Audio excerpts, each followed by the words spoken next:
It's obviously a very disappointing season. It's nowhere close to our standard. It's not acceptable. We know that. I know that.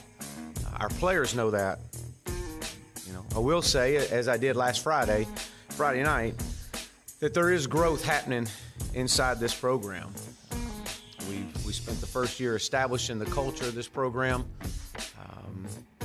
how we do things, what we stand for, and things that we're not going to deviate on. There's not one person in this building that thinks any part of this season is acceptable. And everyone is working tirelessly every day to get this program back.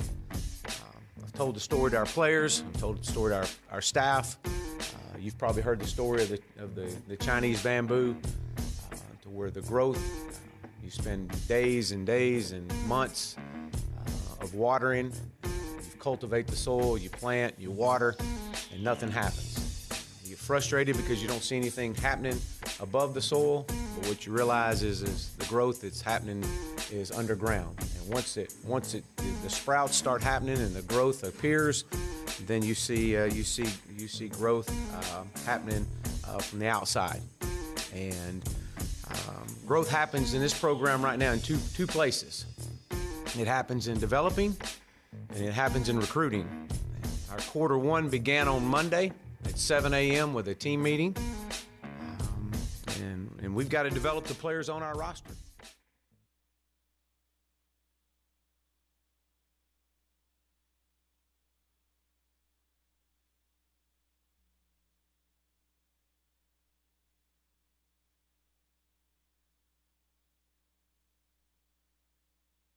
I know you're gonna dig this.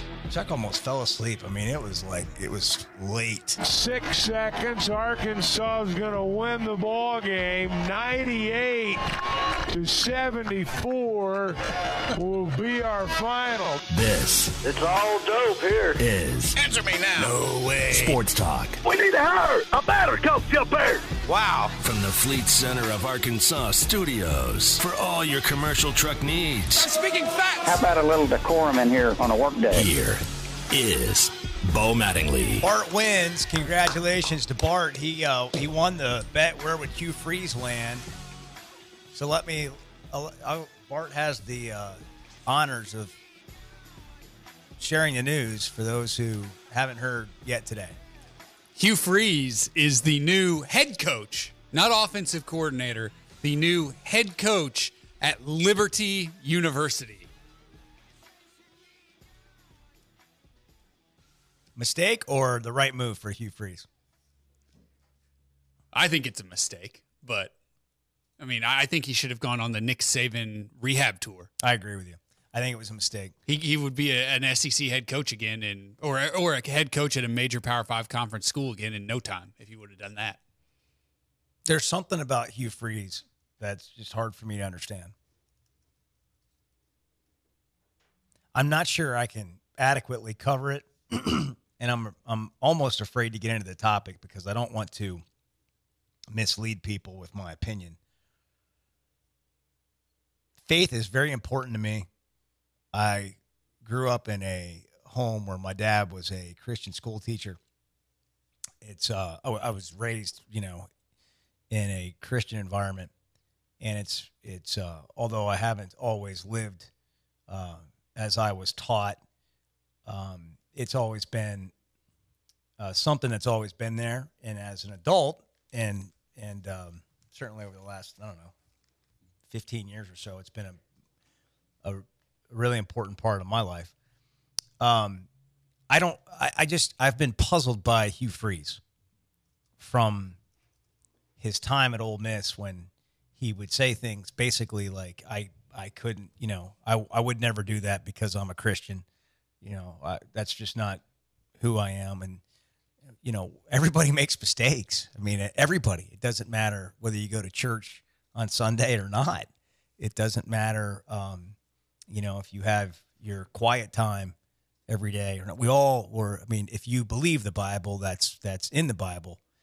And he has chosen to continue to double down. So then, his his mistakes become public. And I'm not casting stones at his mistakes, but they become public. And he continues to go down this road on making everything about faith, which, you know, if you're a believer, that is the basis for everything you decide to do.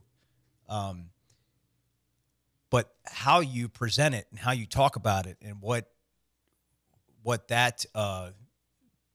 how that's perceived in terms of, you know, like I said a minute ago, making it sound like at one point that was why you wouldn't fail, and now making it the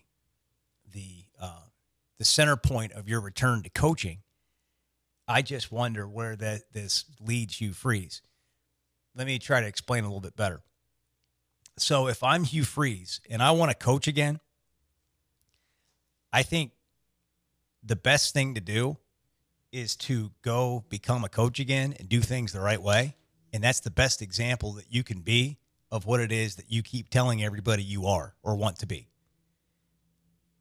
Rather than it's like we've got to go from one stage to a bigger stage to a bigger stage to a bigger stage about my faith.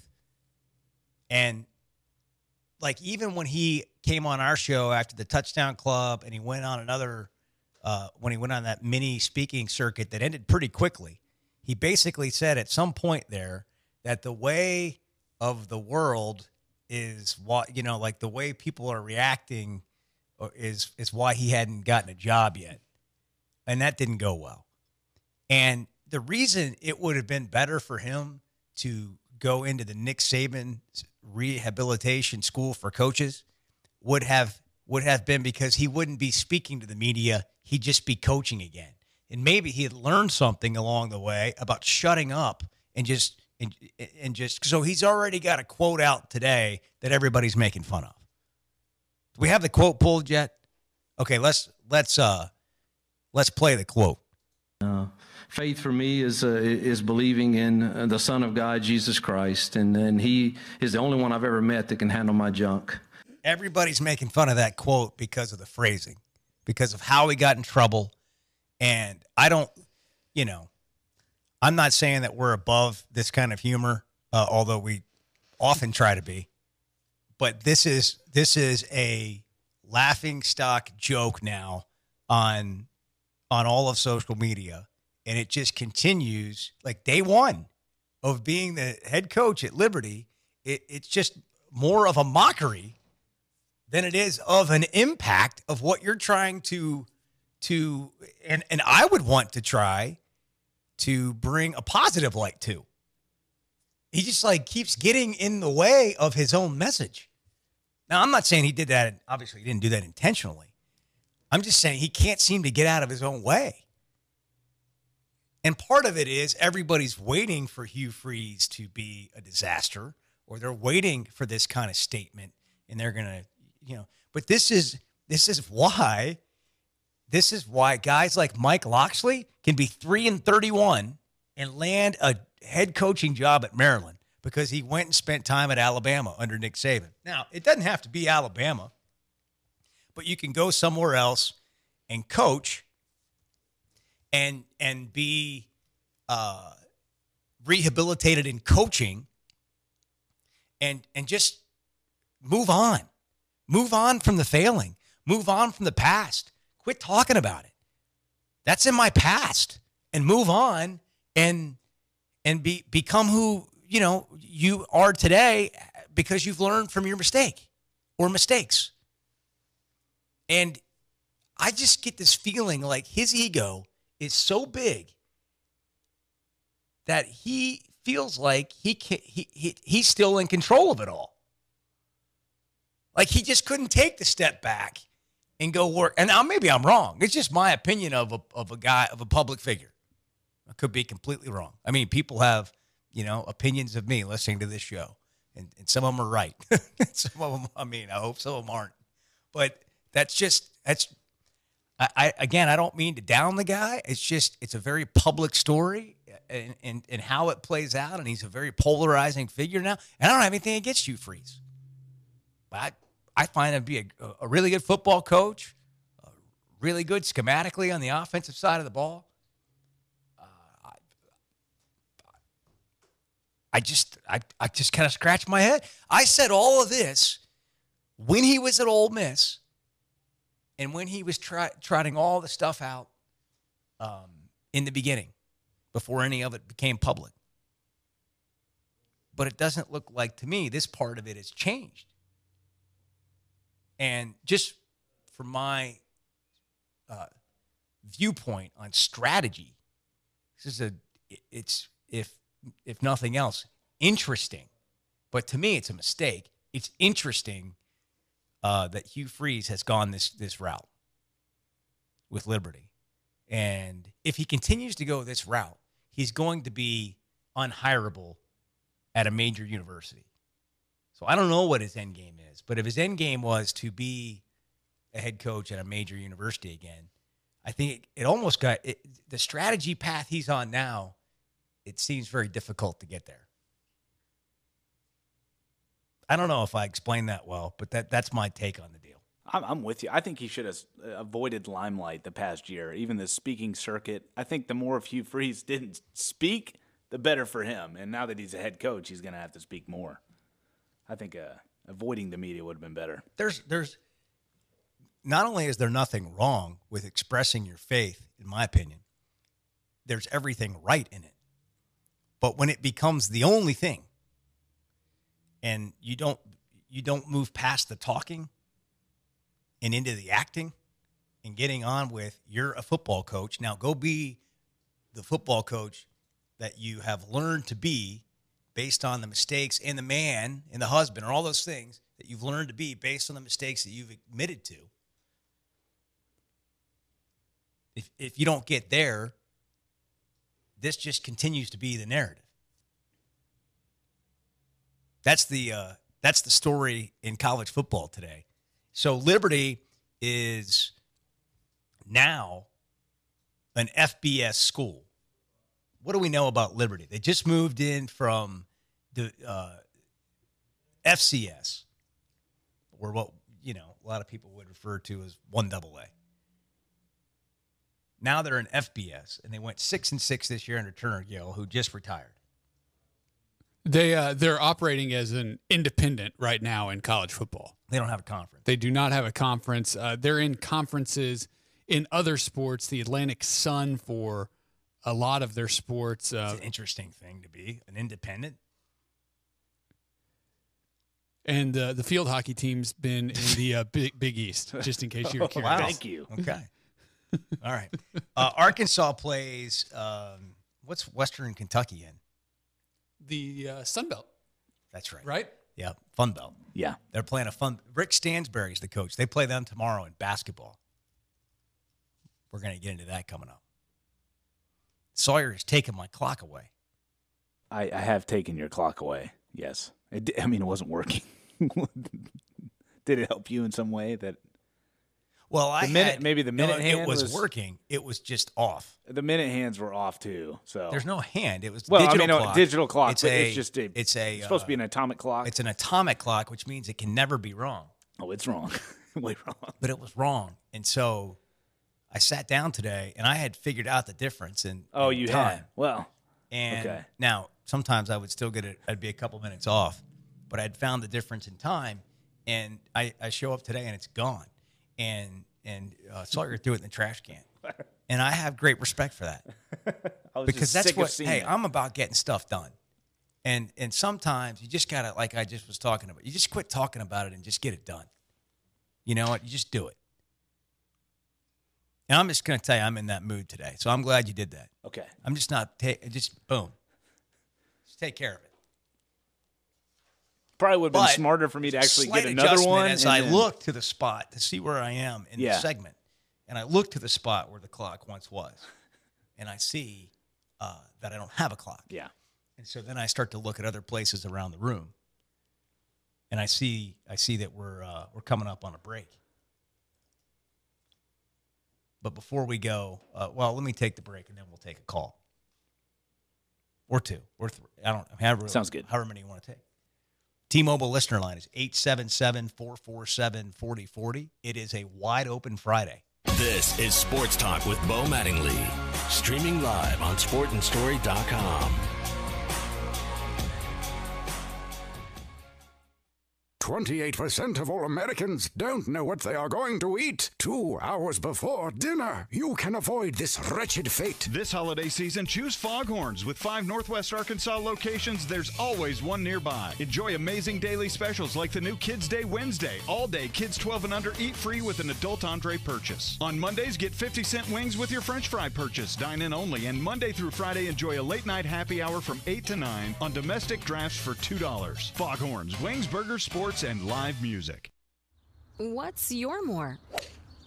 Maybe it's more time to pursue work on your golf swing. At the old course at St. Andrews. Whatever you'd like more of, Powerball from the Arkansas Scholarship Lottery can turn those dreams into reality. And the next drawing is for more than $210 million. So go to your local lottery retailer and get your ticket to more today. This is winning. Call 1-800-522-4700 for Problem Gambling Helpline. Hi, Bo Mattingly here. There's nothing more frustrating than electrical problems. Breakers tripping, lights flickering, or problems with your home's electrical system. And it always seems to happen at the worst possible time. I say call Mr. Sparky, the company to call to get your electricity fixed right and right now. They have an impeccable record for delivering fast electric service, straightforward, upfront pricing, and a 100% satisfaction guarantee. You don't have to put up with any malarkey. Call 888-8-SPARKY. Are you in the market for a new pool or spa? Seaside Pools and Spas has been constructing quality pools in the 4-state area since 1967. It's your one-stop shop for chemicals, equipment, spas, and in-ground pools. With a service department like no other, Seaside Pools and Spas can also help you with all your pool or spa repair needs. Visit Seaside Pools and Spas today in Springdale, Bentonville, and Joplin, Missouri. Seaside Pools and Spas. This is Sports Talk with Bo Mattingly.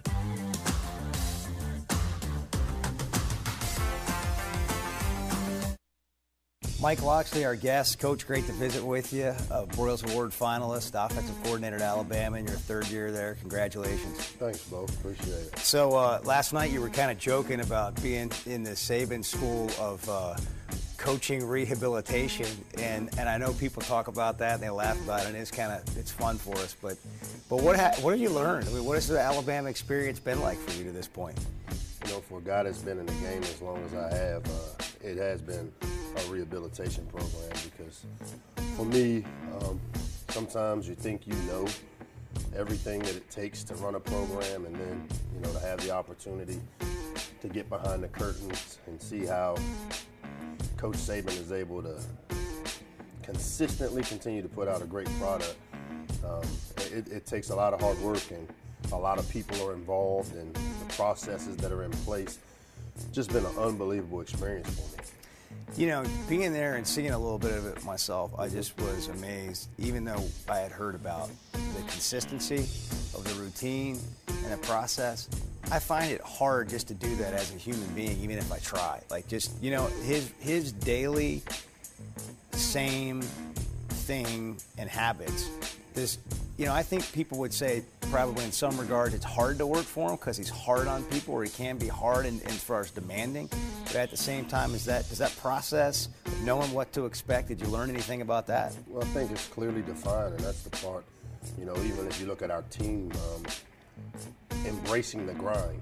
That's what part of the process is, and knowing that every day it's going to be the exact way it's supposed to be, knowing how he's going to be every day, you embrace it, and when you start digging into it and you find the joy in doing the routine thing over and over and over again, and as he says, you don't do it till you can't get it wrong. You do it till don't do it till you can't get it right. Do it till you can't do it wrong. And that's kind of been his philosophy. So it's been great to be a part of this. You know, we were all watching as Jalen came in the game, and you're thinking this full circle thing.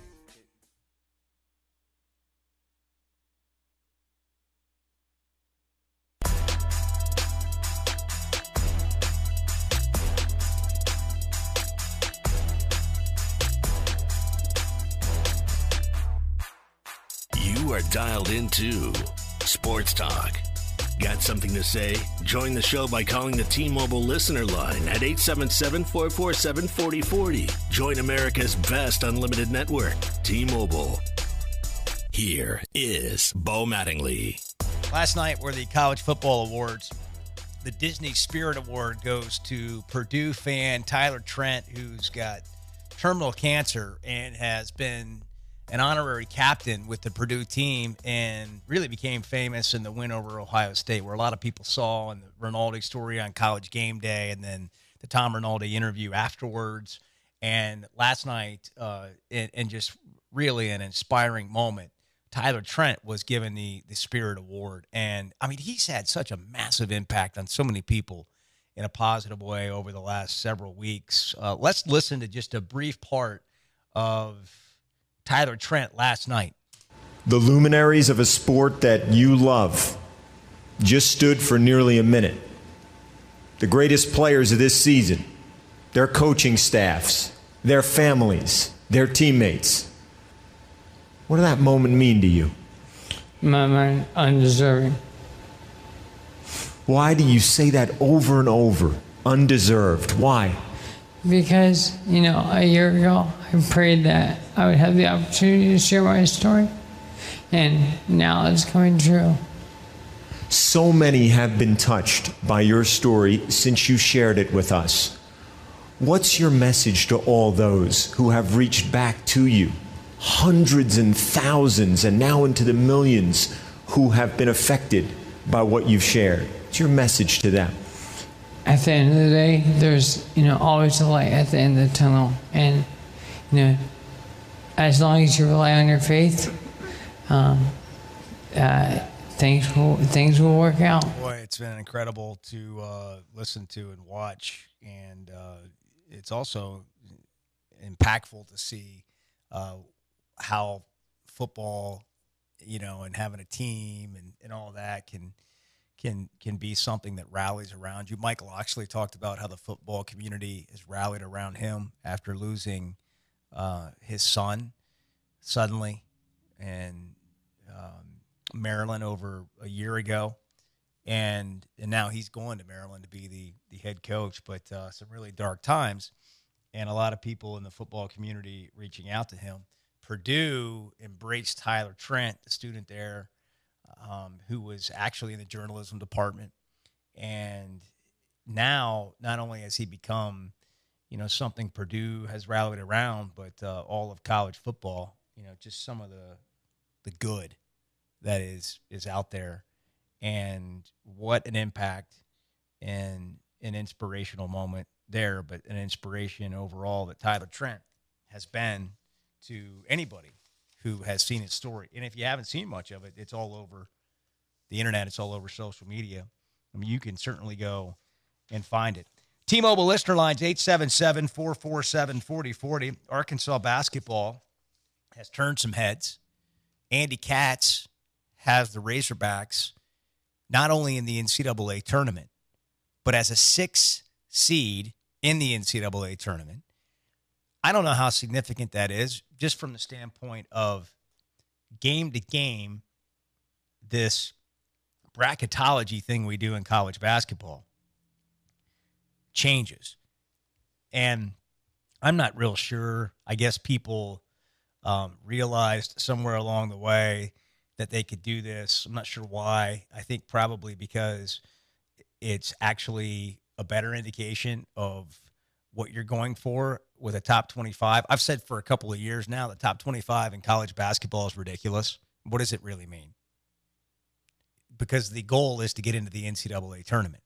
So you really ought to just replace it with bracketology, even though it's a guess. I mean, the top 25 vote is a guess.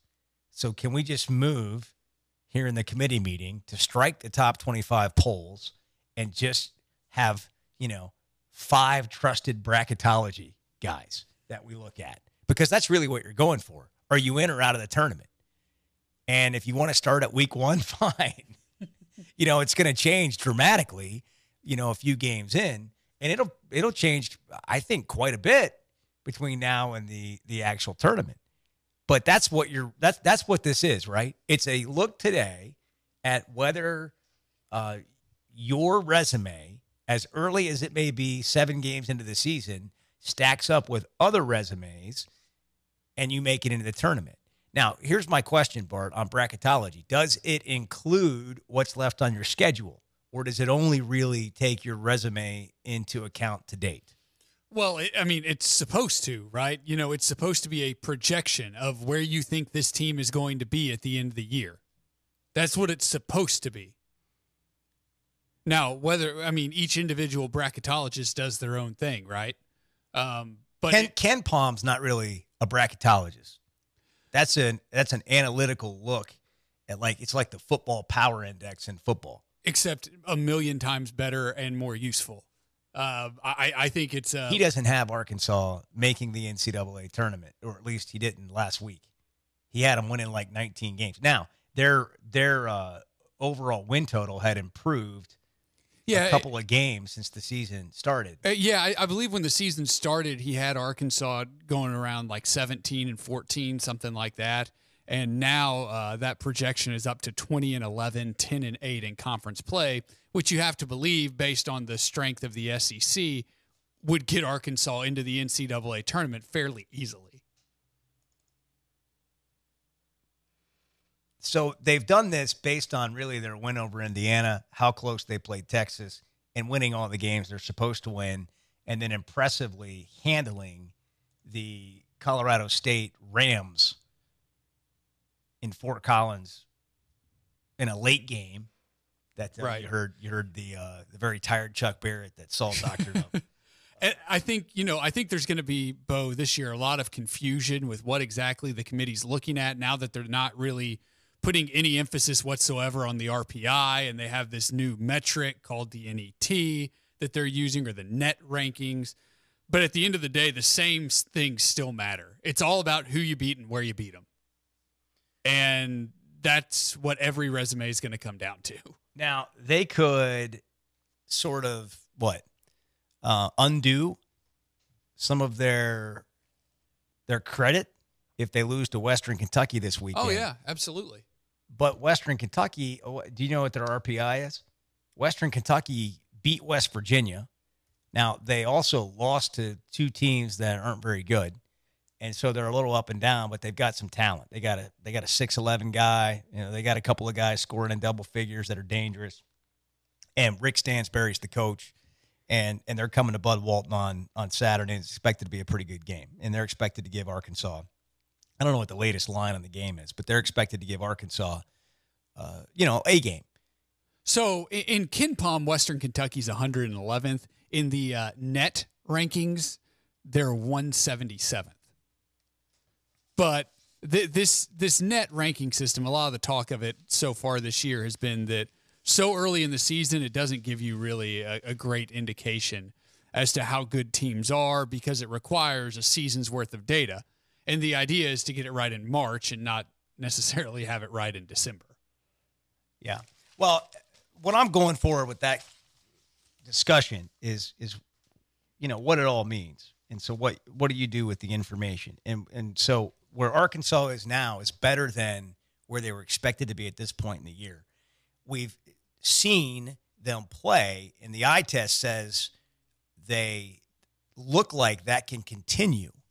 When you get into conference play, things have a way of changing, and the true test will actually occur. I don't know that the SEC is as deep as everybody acts like it is on the surface.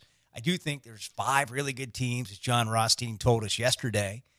And so can Arkansas go 500 in the league? And if they can, and they take care of business at home, then I think they're a team that's probably going to be in. Don't really have a line on this game yet because there are games to be played tonight. Offshore, it is around 14 and a half. Arkansas favorite. They were only a 6.5 point favorite on the road at Colorado State. All right, coming up, Jason Kersey will join us from The Athletic as we continue on a wide open Friday. We'll get back to your calls as well. We're brought to you in part by Williams Tractor. At Williams Tractor, you can find the largest selection of pre-owned equipment in the area, as well as all the new brands, too. Not only New Holland, but they've got all sorts of brands like Polaris and Bush Hog and IH. or Case IH and Bobcat, all the brands you want from a trusted source, Williams Tractor and Bobcat in Northwest Arkansas. You can also shop their website at williamstractor.com. This is Sports Talk with Bo Mattingly. Streaming live on sportandstory.com.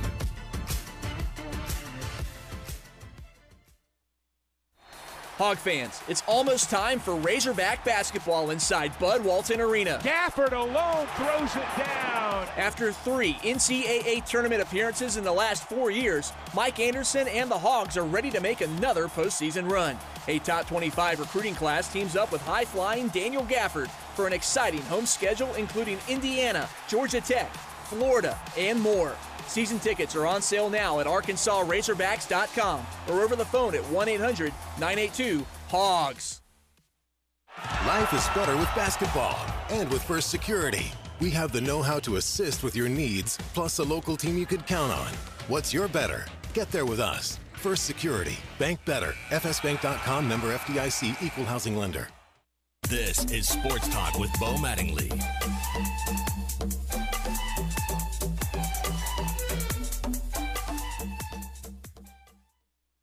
Football's always been that outlet for me.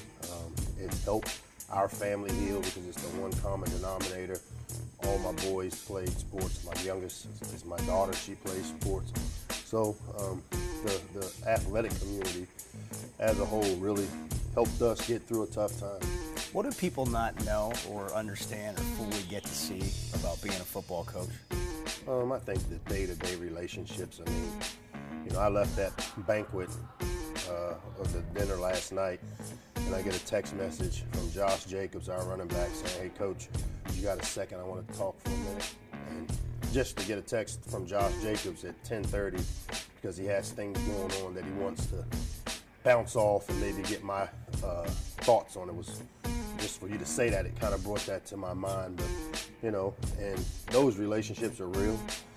That's the part of coaching that people don't understand. And we become surrogate parents to these kids, and these kids have a lot of things on their plate these days, and they need the mentorship, and that's the part I most enjoy.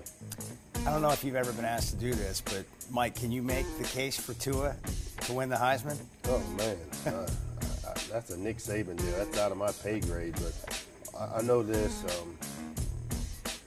The impact that he has had on our team, it shows. He's a guy that has distributed the ball. He makes the players around him better, very similar to the great ones that have done this in different areas of sport. Always look at a player and how they impact their teammate. And if you just look at the distribution of the ball on our side of the ball on offense, I mean, the kid is amazing and very humble leader.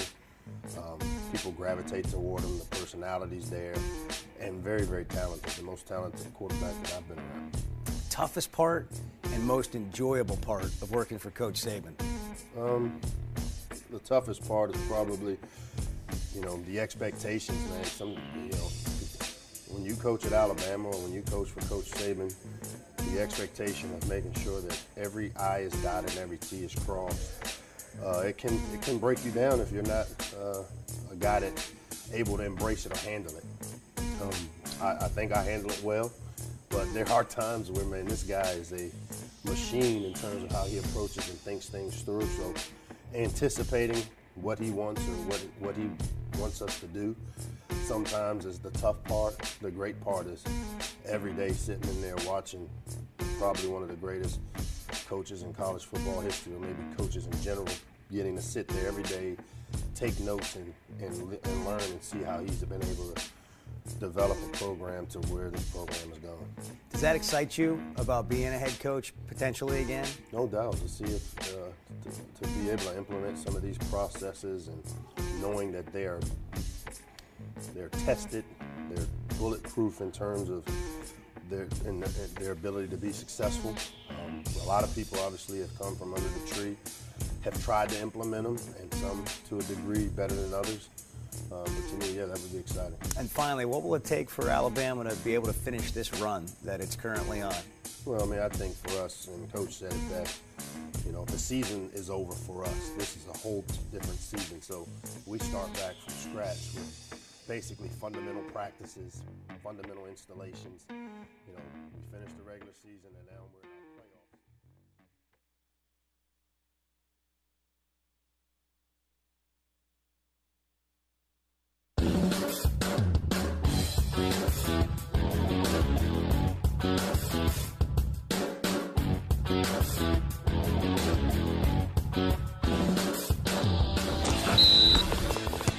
And now, the Ozark Sportsman Supply Hog Update. We talked about having an opportunity to develop our bench, and the only way they're going to develop is through practice and having an opportunity to play in games and play in meaningful minutes. And these guys have taken that and they're playing with a lot of confidence right now. You see different guys stepping up in different stages. Arkansas's bench scoring 38 points against Colorado State on Wednesday. Here's CBS's John Rosting. You know, I think one of the things that you're going to need if you're going to play a Mike Anderson-style system is you're going to have to be able to go to your reserves and still get quality contributions, and that's what you're seeing right now from Arkansas. I think, to be honest with you, the one thing that a lot of people questioned at the start of the season was who else on this team would produce other than Daniel Gafford, and the first thing we've learned throughout the first month of the season is that Arkansas is much more than one man. Arkansas back at the Bud Saturday hosting Western Kentucky, tip-off at 2:30 on the SEC Network. And the women are on the road to play Abilene Christian. They tip off Saturday at 1 p.m. I'm Melissa Orange for the Pig Trail Nation, and that's your Hog Update. Here is Bo Mattingly. Thanks, Alyssa. The update brought to you by Ozark Sportsman Supply. Big sale going on. Make Christmas great again. The free giveaways will be huge Friday 7th through December 9th. That's today through the weekend. Every customer through the door is getting a chance to win.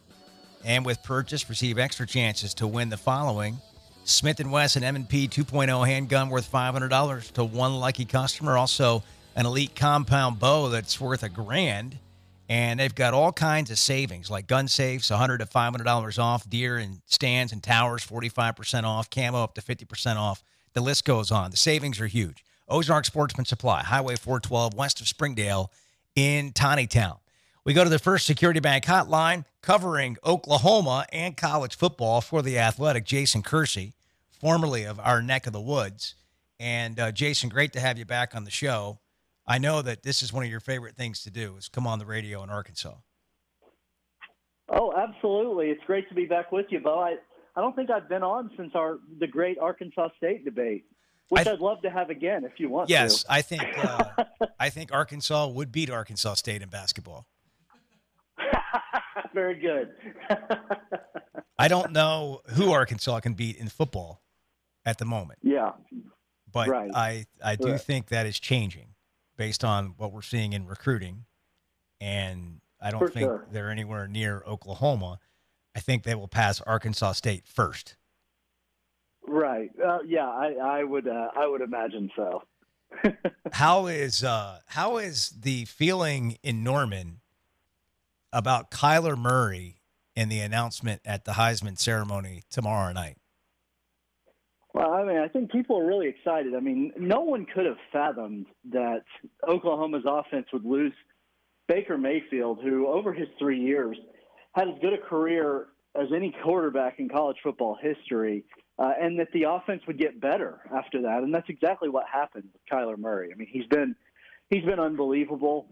I wrote today, actually, you know, he's sort of this perfect combination of what it meant in the 70s and 80s to be a great Oklahoma quarterback and what it means today to be a great Oklahoma quarterback. He can run, he can pass. I talked to, native Arkansan Barry Switzer about his running ability. And I mean, the guy just can do it all. And it's really been pretty unbelievable. So I think people are excited. And I think after last weekend, after the way the championship games went, I think a lot of people feel pretty confident that he's going to win it. Bart said to me yesterday when I asked the question, who's the second best coach in college football? He said Lincoln Riley. Now, Bart is he's a prisoner of the moment. Okay, he said third. I'm sorry. He had him behind Dabo. But Bart tends to be a prisoner of the moment. He tends to go to jail a lot. And And we have an attorney on staff to get Bart out of prison at the moment. And I'm half kidding, but obviously there is just a ton of love for Lincoln Riley. You're on the doorstep of 2 Heisman Trophy winners, perhaps. Obviously, Oklahoma's in the college football playoff. What has the transition been like? Are people saying that Lincoln Riley is one of the best coaches in college football at the moment? Is that the feeling in Norman? Well, first of all, I definitely thought Bart was going to get arrested that night when we were at the Walmart Amp when he was, I'm pretty sure, stalking Rob Thomas. But concert going Bart is an unusual kind of Bart. We went to the Matchbox 20 Counting Crows concert. It was a lot of fun, but that man loves Rob Thomas. Let me just say that. Wow. Thanks, Jason. This is turning out to be great. Wow. You're going to have to come back on Monday. Anyway, the transition went about as smoothly as any transition could possibly go when it comes to these kinds of things. I mean, there's so often worry about what's going to happen when a sort of legendary coach retires. And I think that's probably why Ohio State did things the way they did it. They want to replicate that, give it to someone young who's already on the staff, who the current coach likes and respects and believes can carry on. And I wonder if that will be a model moving forward, because there's a lot of schools like, I don't know what Kansas State's going to do, now to replace a guy like Bill Snyder. I mean, so it's gone very smoothly, and obviously Lincoln Riley inherited an incredible roster with a great talent. He already inherited the infrastructure, the staff, the athletic director, everything. So everything was sort of lined up for him, but he's done a pretty exceptional job. He really has. For someone so young, he's very smart. Other coaches, you talk to other coaches about Lincoln Riley, and everybody has great things to say about how smart he is, and especially as an offensive mind. And I think it's why NFL teams come to Norman to try to learn from him. And it's why people, every time a new NFL job opens up, I mean, I heard the Packers were, there are people already speculating that Lincoln Riley would be a candidate for the Packers. I mean, it's crazy. This is he's sort of it seems to be a generational talent in terms of coaching. I don't know how long he's going to be in Norman. I don't know if he's going to jump to the NFL sometime soon, but yeah, I mean, the feeling certainly around Norman is they love that he's there. They love the way this has all worked out, and they should. How will they feel when Alabama scores 85 on them? That's a good question. I mean, I'm kidding, but the defense has been a problem, and it becomes a bigger problem if you lose a game in the playoff because of it.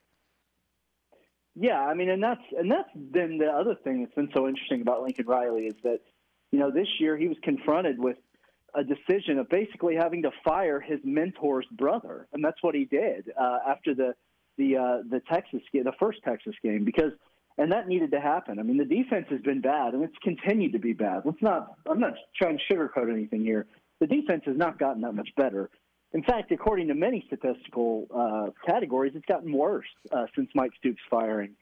They did play decently well in the Big 12 title game, but Tua Tagovailoa and Jalen Hurts and those guys, I mean, whoever plays quarterback with Jerry Jeudy and the running backs they have, this is going to be a huge challenge for Alabama, or pardon me, for Oklahoma. And so yeah, I mean, I think what's really interesting right now is what's Lincoln Riley going to do with that defensive coordinator job, because I'm 99% sure Ruffin McNeil is not the long-term solution at defensive coordinator. They're going to try to hire someone, but being in the playoffs sort of makes that a little bit complicated because they've got the signing period and they've got all these things to sort of figure out over the next month. But I mean, I think Alabama's going to win. I think they're going to win. They should win decently comfortably, but I think Oklahoma can score points on them. Last year, Georgia had a great defense, and Oklahoma almost beat them, even despite having a really bad defense. So, I mean, they're going to score points, but I don't think that losing to Alabama will necessarily sour anyone on Lincoln Riley, if that's the question. Yeah, Jason Kersey covering Oklahoma and college football for The Athletic. Do you see anybody really giving Alabama trouble in the playoff? I don't know. I mean, Georgia played them so close that you sort of think there maybe were some vulnerabilities. I mean, I think Oklahoma could give them trouble. I don't totally count them out of that game. I definitely think Alabama's a favorite, and I think they're going to win. But just based on what happened in the Rose Bowl last year, the fact that the Oklahoma offense is even better this year and more explosive. Mobile quarterbacks are the quarterbacks that have tended to give Nick Saban trouble through the years. If you look back, I mean, Cam Newton gave him trouble. Johnny Manziel gave him trouble. Trevor Knight gave him trouble, for God's sakes. I mean, Trevor Knight gave him trouble. So if that can happen, then I would imagine Kyler Murray will give him trouble. But once you get past that, I mean, Clemson, I'm not totally sold on Clemson, to be honest. I mean, I don't really know who they've beaten this year. I think Notre Dame's being a little bit overlooked in that game because I think Notre Dame's pretty talented.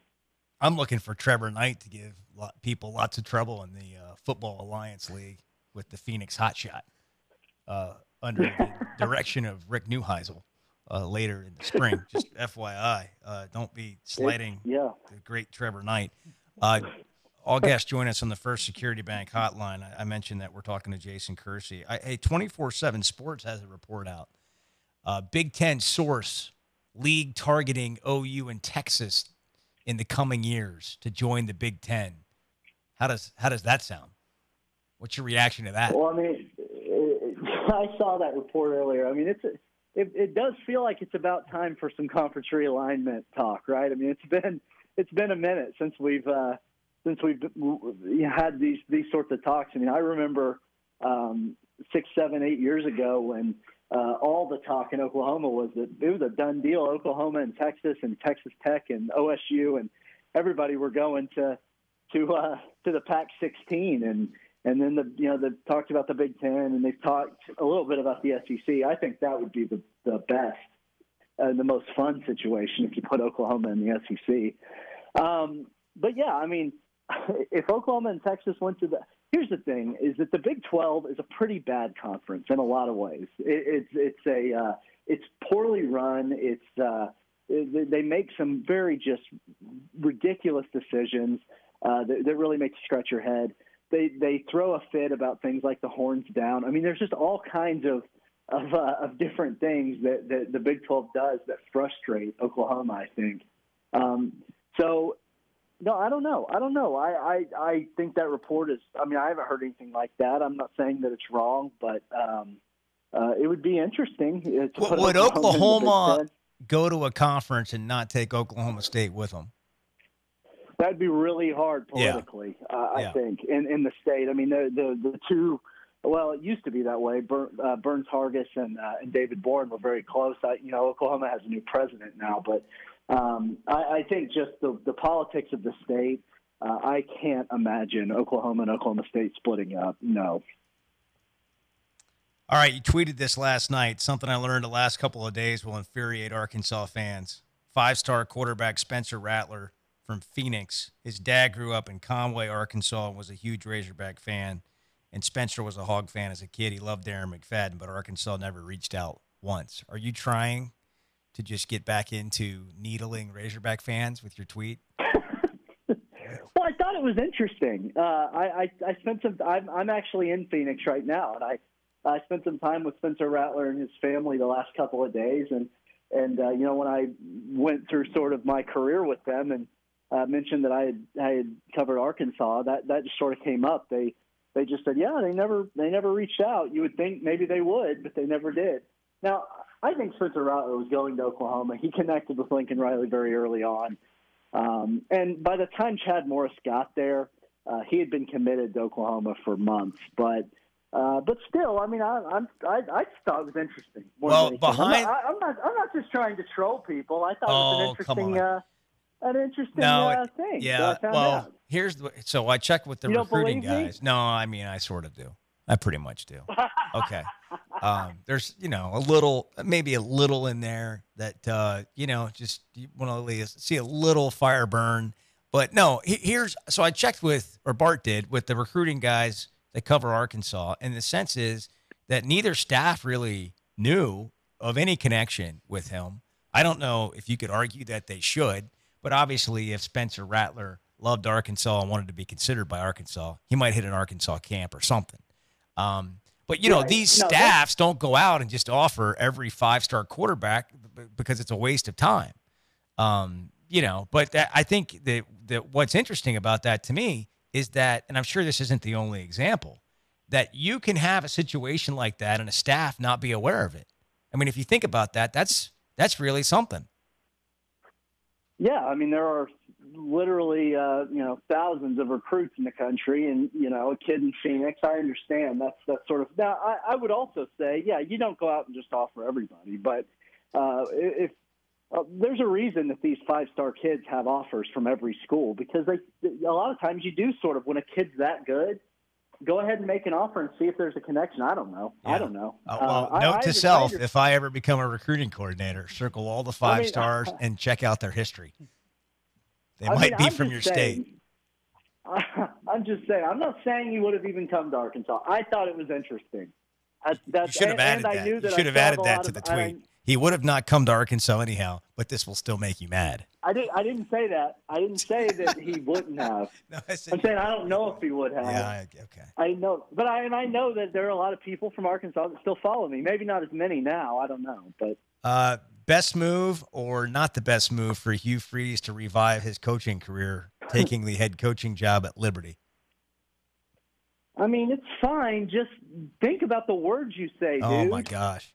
It's been that way. It's been that way from even before he got in trouble at Ole Miss. It's continued after he got in trouble at Ole Miss. It just seems like something that he cannot get away from. And I mean, I think it's and I think it's rich that Liberty University hires the former Baylor athletic director who oversaw one of the worst scandals in college athletics, one of the probably top 5 scandals in college athletics in a long time. Yeah. And now they're going to bring this guy in. I mean, look, Hugh Freeze, I'm not here to judge anybody, whatever, but this guy made some pretty significant personal failings, but also NCAA failings, and now you're bringing, I don't know.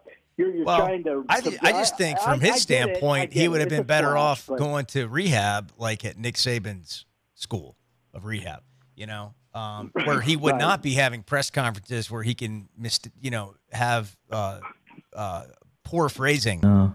Faith for me is believing in the Son of God, Jesus Christ, and He is the only one I've ever met that can handle my junk. That is not something that is going over well today, given what he personally got in trouble for. You know what?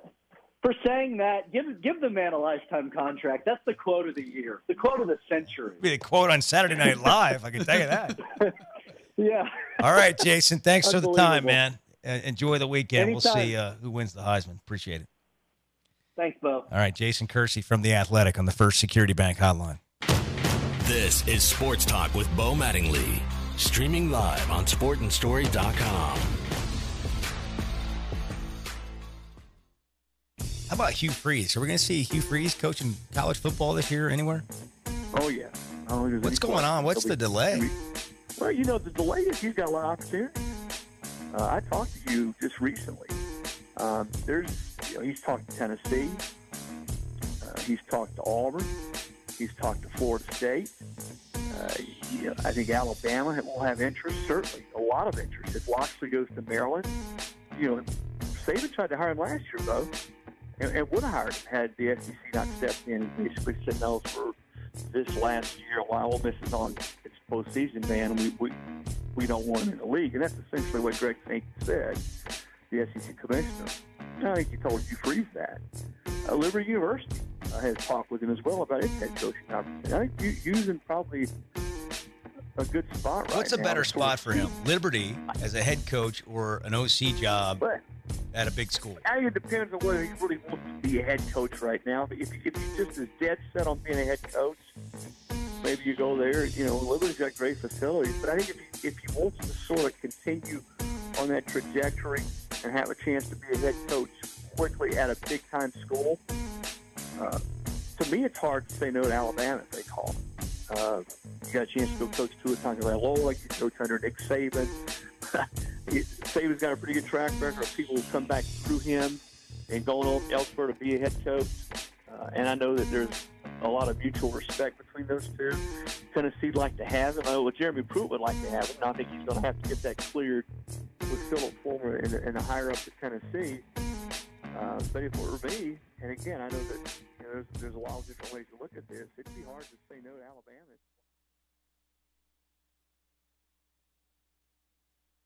When did you know you were going to get fired? Probably the first day I took the job. They've won the championship of life. You're not giving any kind of effort, and things we think is ridiculous, you wear orange. I don't get Dave, bring the head comb. The cut of the day. The ball came through the basket. It was at 0. Game's over. Woo! Dogs win. Presented by Bud Anderson Home Services. One call does it all. 855-GO-CALL-BUD. Do you know what you don't know? Here is Bo Mattingly. We had some former Arkansas baseball players in studio, Mike Bernal, Carson Shaddy, Luke Bonfield yesterday, and Bonfield and Shaddy sort of let us know who the worst baseball fans in the conference were. I would say Ole Miss was the worst fans. Those Ole Miss fans, man. I mean, I had like 5-year-old kids calling me every word in the book. Really? Oh, yeah. So oh, yeah. Really? So they're the worst? Oh, my God. That's worse than LSU? It's fun to play. It's fun to play there, but they were the worst to me, for sure. They tweet out like your mom, your dad's name, your girlfriend's name, your sister, what their Instagram handle is, like everything you could imagine. So even like your family gets some of it, too. Yeah. Is it because everybody's drunk? Well, yeah, there's college like, kids that are drinking in the outfield. I'm sure that our outfield is just as bad, but to us, they're great. That would be interesting to hear what it's like to play outfield at Baum Stadium. That's some insight there from some former Razorbacks. The Bud Anderson cut of the day, offering you a furnace tune-up and safety inspection for $79 for a limited time to make sure your system doesn't break down this winter. Keep it smooth with Bud Anderson, 855-GO-CALL-BUD or GoCallBud.com. You are listening to Sports Talk, produced by Bart Pullman, directed by Sire Radler.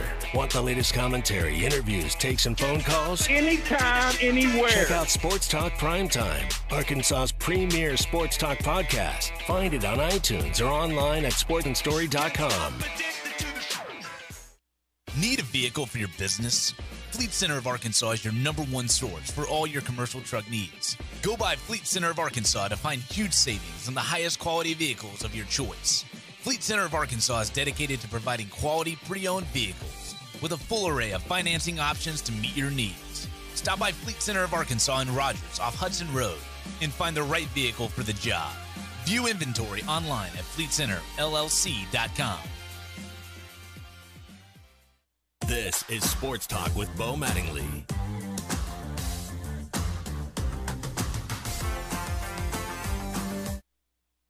Get that Maryland head job. Is Petrino an attractive offensive coordinator for all those jobs that you were mentioning?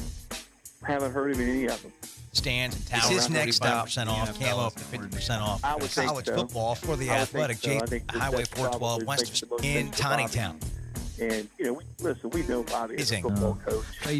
All right, Jason Kirsten back is really good at what he does. Certainly offensively, great offensive mind, and has been able to score points and move the football just about everywhere he's been. But I think some of the way it ended and some of the other things that have happened, I think the NFL is probably right now makes the most sense for him to go back and sort of do it there. What's going on with Gus Malzahn? 2 coordinators, 3 years. Chip Lindsey didn't work out. I don't know if it's more Chip's fault or Gus's fault, to be honest with you. And no, Lindsey I think it goes to Kansas. Go ahead. Now. I think go ahead. I think the last one is Gus. I just think Gus is. This is not to be overly critical of Gus. Gus has a long track record of being a great offensive mind. But like a lot of guys that are head coaches and bring in people to run offenses, he just has a hard time letting go. And I don't know why he doesn't just continue to call his own plays. Jimbo Fisher has done that for a long time. Freeze did that. Spurrier did that. But I think that's been the biggest problem is you would bring guys in, whether it's Chip Lindsey or Rhett Lashlee, and it was sort of, all right, well, yeah, you're going to be the play caller, but when you get into it, that's sort of the one that's, behind the curtain doing a lot of it. To me.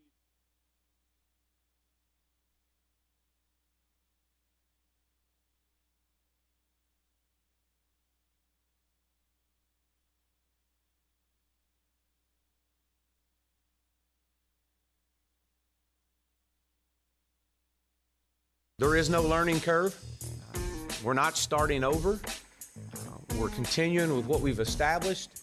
We've got to do some things and continue to develop these players from a year 2 standpoint. We spent year 1 trying to get their bodies like we wanted them, and now we've got to continue to build off of that and get stronger and get faster. We know them. They know us. They know what to expect in that weight room. And I expect to see huge gains as there's high expectations this offseason. The second part of the growth is recruiting. And we've got to recruit players to come in here and make a major impact the day they step on campus. And we're doing that. We're doing that at a very high level right now. We got coaches that are out on the road as we speak. They're in schools right now. They'll be in high school games all over the country, Friday and Saturday. There is no days off as our coaches are out on the road right now recruiting. I'm leaving immediately after our press conference to get on the road. I was in home visits on Sunday night. I'll do 8 home visits this week. And Sunday was our first day out. But it's going extremely well. And we got to get this class to the finish line. But we expect up to 12 mid-years to join us in January and come in and create an immediate impact and compete this spring and create some competition. And so with that, I'll open up for questions. Chad, I know it's not a surprise, John.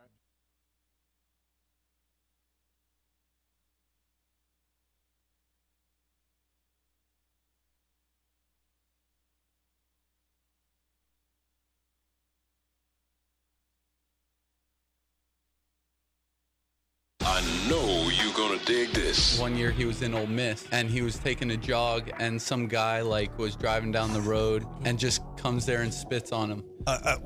Ole Miss fan spit on Dave Van Horn. Yeah. Apparently, while he was taking a jog. Yeah. He's a big jogger, if you guys know. This It's all dope here. is Answer me now. No Way Sports Talk. We need to hire a batter coach up there. Wow. From the Fleet Center of Arkansas studios. Best prices on commercial trucks. I'm speaking facts. How about a little decorum in here on a work day? Here is Bo Mattingly. Hogs play Western Kentucky at home, the Hilltoppers, tomorrow. Western Kentucky, I think they were a Final Four participant in the NIT last year, returned quite a few players, and I know they signed some big kids, McDonald's All-Americans, by the way. I'm going to have to come out with my A game, and pretty much any other big that's on our bench is going to come out and be ready to play against me. Very good basketball team. Played a really tough schedule early on, and so the record may not indicate how good of a team they are. They played a really tough schedule. We're playing together as a team. Like people, I seen this tweet about how this man had said that this is just not, a Daniel Gafford team, and I agree with him. This is just not me on this team. We have a whole list of players that are capable of doing a lot of great things here at Arkansas. And going down the stretch, every single one of the players on this roster is going to show people great things. It's an opportunity for us to play a team that Coach Stansberry, someone who he's very familiar with, been in Mississippi State, and then he was at A&M as associate head coach. He's got some tremendous players over there, and an experienced team versus our team, which is an inexperienced team. So it's going to be about wheels of tempo, who can get the tempo to their liking. They're 4-4, the Hilltoppers of Western Kentucky, coming to Bud Walton Arena. They beat West Virginia. They've also lost to Missouri State and Indiana State. We welcome in studio the senior analyst and legend of Arkansas sportscasting, senior analyst at the Pig Trail Nation, Mike Irwin. Where's the goods? Where's the noise? The sound? Oh, like the crowd going nuts. Yes. Yeah, good to be here, Welcome. guys. I'm toward the end of the first week of a 2-week vacation that's been totally wasted because of the crappy weather. I wanted to do all this stuff outside, and you just can't go outside if you're me. Oh, it's December. Well, yeah, it's not pool weather, Mike. It's not the day to lay out by the pool. I don't mean that. Just I don't go outside when it's below about 50. I just don't do it. Yeah, you might consider moving. Tim in Little Rock, stay indoors on the T-Mobile listener line. Tim, go ahead. Oh, so, hey, you brought Mike in. In fact, we did. Well, hey, Mike Irwin, hey, Clay Henry in office yesterday made the statement that after 4 years after winning the national championship, that the Arkansas fan base was calling for Nolan Richardson's head. Was that correct? You were here then, right? Well, I don't think Clay said exactly. I don't know that it was the whole fan base. Nolan always had people that didn't like him. They were more people kind of sided with Frank on a lot of these arguments. There are a lot of fans didn't like Nolan in press conferences because he would say things about the school needed to be more diverse. Specifically, Nolan's job was on the line in the season of 1999-2000. That's right. He won the SEC tournament, or probably would have lost his job then. In the Nolan trial, Frank was forced to admit under oath that he was considering firing Nolan, but then they won the SEC tournament, so he said he couldn't do it. So, yeah, I think there were some fans. I don't know. I couldn't tell you how many or what the percentage was. But So anyhow, Tim, what's the deal? Well, no, I mean, yesterday you had Clay Henry in there, and you were doing, oh, hey, what about this coach and what about that coach? And Clay Henry made the reference to Nolan Richardson that after the fact, that even after 4 years of him winning the national championship here at Arkansas, that fans were calling for his head around here. I don't remember fans ever calling for Nolan Richardson's head after 4 years of winning. It was probably more like 5 or 6. But No, I mean, I'm not- all we were talking about was longevity. You know, like when you give coaches some continuity and sustainability, like Mike Anderson's in his 8th year. Like, there's not enough of that in college athletics. And generally, when you get it, coaches are successful. It's just like Mark Stoops has had some success at Kentucky. That was the topic of conversation. Hey, Bo. And his point was that even though Nolan had won a title, there were still people that at some point got upset with Nolan, which is true. You know, I think people forget that now. But back when Nolan was fired, and then what we just explained back in the 1999-2000 season when he won the SEC tournament, there were people calling for his job then. So, you know, those are facts. Hey, Bo. Hey, Tim. Don't let me speak. What's that? Oh, Clay Henry specifically said within 4 years of winning a national championship yesterday, Arkansas fans, basically, he alluded that we were calling. So for you're his head. arguing? Are you arguing with what he said? Oh, hey, Bo, listen, let me speak, man. I'm trying to clarify because you've said the same thing 3 times now, I think, and I don't understand what your beef is. No, let's get it straight. Arkansas fans were not calling for Nolan Richardson's head.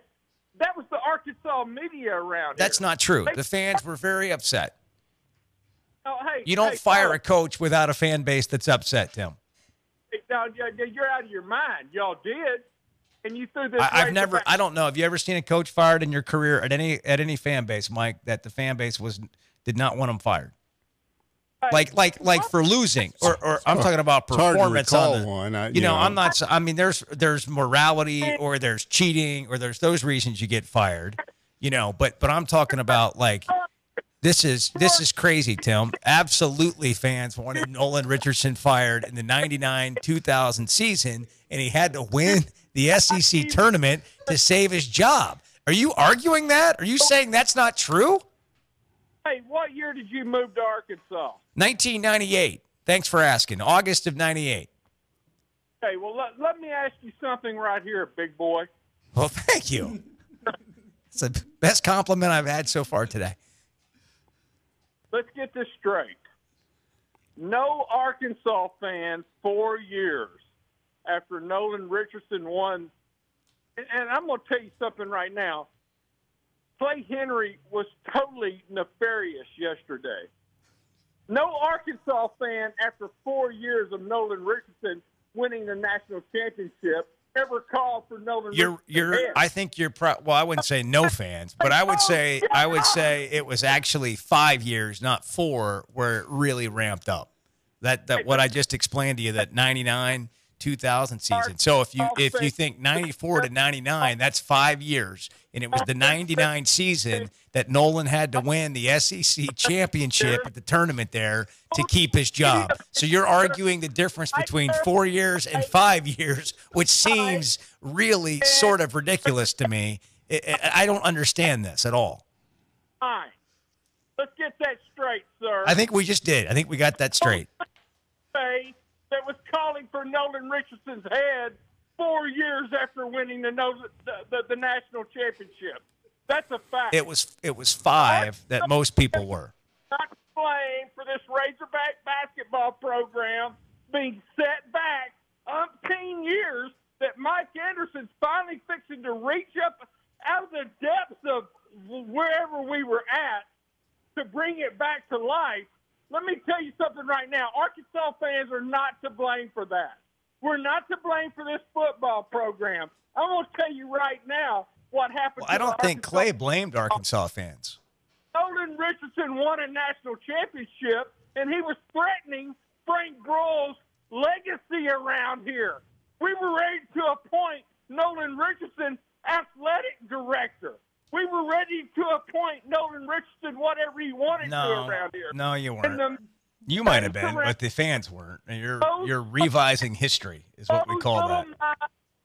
Tim, I was here. Mike was here. We were covering the story. Nobody was thinking about naming Nolan athletic director, besides you. Mike Irwin included.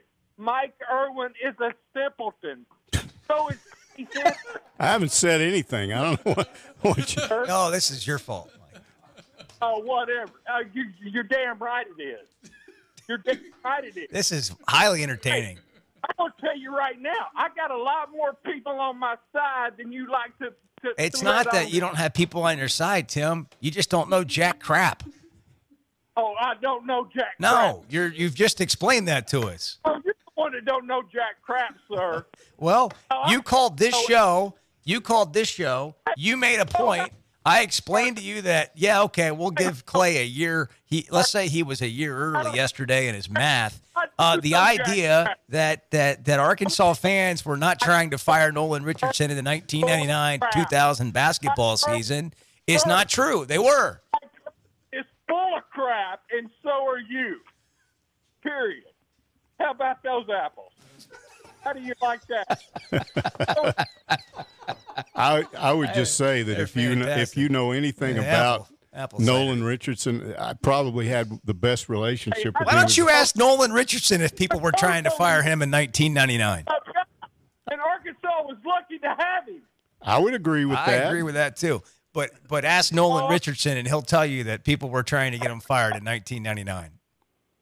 Hey, you agree with that, Mike Irwin? Nolan Richardson's a stand-up guy, huh? Yeah. I agree with that, too. Bo Mattingly agrees with that, too. He's probably one of my best friends in the media, even to this day. I see him all the time.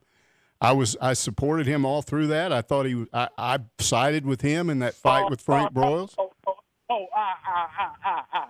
Okay. Joke. Somebody just choked on some apples. Hey, let me explain myself. Call him up. You want us to turn that into applesauce for you, Tim?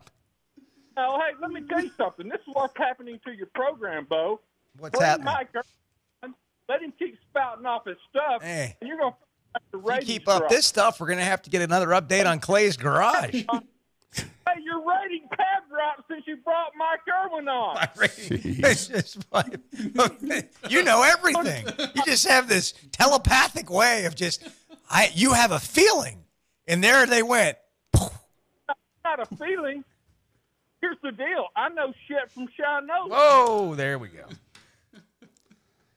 We had to dump him. Well, it was fun while it lasted. He said he knows Bleep from Shinola. You know, I forget what the year was, but the real problem started with that Jason Gilbert deal where, he supposedly showed a tape because Nolan felt like Jason Gilbert, who was a three-point shooter, didn't play defense. And it just so happened that Gilbert was the only white kid on the team. So he got mad and quit because he felt like he was being singled out. And then a bunch of people got mad and called in to Nolan's little answering machine. And Terry Mercer, his secretary, went to lunch one day, and she always, you know, went through that machine before Nolan came in and got rid of all the crazy calls.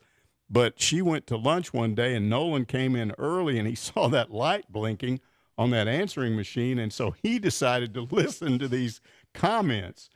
And it went on and on and on. And then you remember, Bo, that's when he made the famous rednecks, T and A-holes comment. And he, in Nolan's defense, and I understood what he was saying, he was not blaming all fans for that. He was talking about those people that called in and used the N-word referring to his son, and that's why he was upset. But a lot of people misinterpreted that whole thing, and then they got mad at him, and then all the stuff started. And then Nolan told me in 1990, after he went to the Final Four for the first time, he said, I'm going to get fired. He said, sooner or later, I won't win enough games, and I'm controversial enough that they will fire me. And he turned out, I told him he was nuts. They're not going to fire you. And he said, well, they will, and they did. But he's a completely different guy, as you know. He was at the Touchdown Club, 3 weeks ago? Yeah. Yes. Completely different guy these days. Well, he's not mad at anybody. I just think to myself, what just happened? It's as if somebody put a quarter in a jukebox and played a song, and here we went. Now you're recalling Jason Gilbert. I mean, this is like. But he said, are we serious right now? He says he knows Jack crap. Well, here's what he doesn't know. I promise you. He doesn't know anything. Here's what he doesn't know. He's clearly. I was sitting in Nolan Richardson's office with Jason Carroll when Jason got the phone call that Frank Broyles had died, and Nolan started crying. You know, everybody wants to. They don't know how that whole thing evolved over the years. Nolan changed his attitude. Frank did. They got over all that stuff. If you talk to Nolan today, he's not angry at anybody. That stuff is all over. Yeah, but my point is that why are we talking about this? I guess because he thinks that nobody was trying to get rid. The fan base was always split over Nolan. They always were. It was more that year, 1999 and 2000, as far as the first real groundswell. Than any other time after winning the national championship. But this is not the topic, or was it the topic yesterday by any stretch of the imagination. Where Mike Anderson has the program after 8 years is a decent topic, and we may touch on that when we come back. And I do think an apple a day keeps the doctor away. So I do like apples, Tim. T-Mobile listener line, 877-447-4040. If you want to jump in, you're welcome to. Clearly, having something good to say is not a prerequisite. The holidays are here, and one thing is on everyone's mind. Finding the perfect gift for everyone in the family. Finding the perfect gift can be tough, though. At T-Mobile, they're finding the perfect gift for everyone and making it easy for the entire family. Right now, when you join T-Mobile and trade in last year's phone, you get unlimited with a Samsung Galaxy S9 for just $40 a month. Gift giving the whole family made easy. Get unlimited.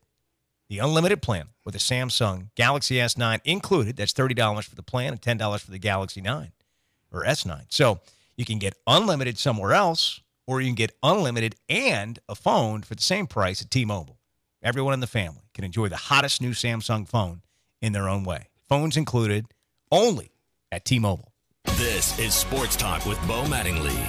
Streaming live on sportandstory.com. Hey there, this is Travis Tollett from Williams Tractor in Fayetteville, Williams Tractor in Berryville, and Bobcat in Northwest Arkansas and Rogers. We wanted to show our appreciation by inviting you to our year-end celebration. The end of 2018 is a perfect opportunity to save big. Get 0% financing or choose cash back on current year Boomer and Workmaster compact and utility tractors. Hurry into Williams Tractor in Fayetteville, Williams Tractor in Berryville, and Bobcat in Northwest Arkansas and Rogers now, because the New Holland year-end celebration ends December 31st. And on behalf of all of Williams Tractor, I'd like to wish you a happy holiday season. You probably haven't thought about how to act like a millionaire, because if you're like me, you aren't one. But the new Ultimate Million Scratch-Off game from the Arkansas Scholarship Lottery, it's going to make 4 people into instant millionaires, which means you need to be ready for important decisions. Like, how does a millionaire walk? Do I need a new nickname, a secret millionaire handshake, which car to take to work, or should I even show up? Hey, it's time to start thinking like a millionaire, Arkansas, because you could be millionairing soon. Call 1-800-522-4700 for Problem Gambling Helpline. Razorback women's basketball is back inside Bud Walton Arena on Wednesday, November 28th at 7 p.m. for a matchup with Oral Roberts University. Tickets are $5 for adults and $3 for kids 12 and under.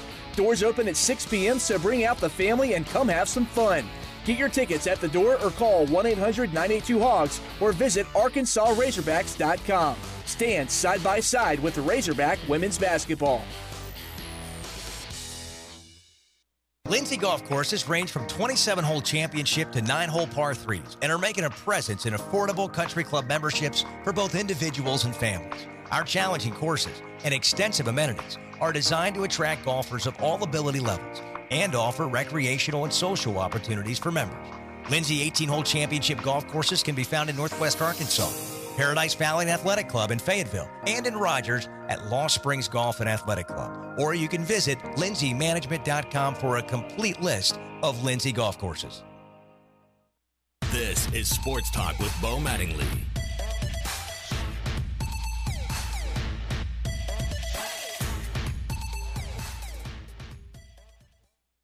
Did that ever cross your mind, like as you're sitting up there calling plays?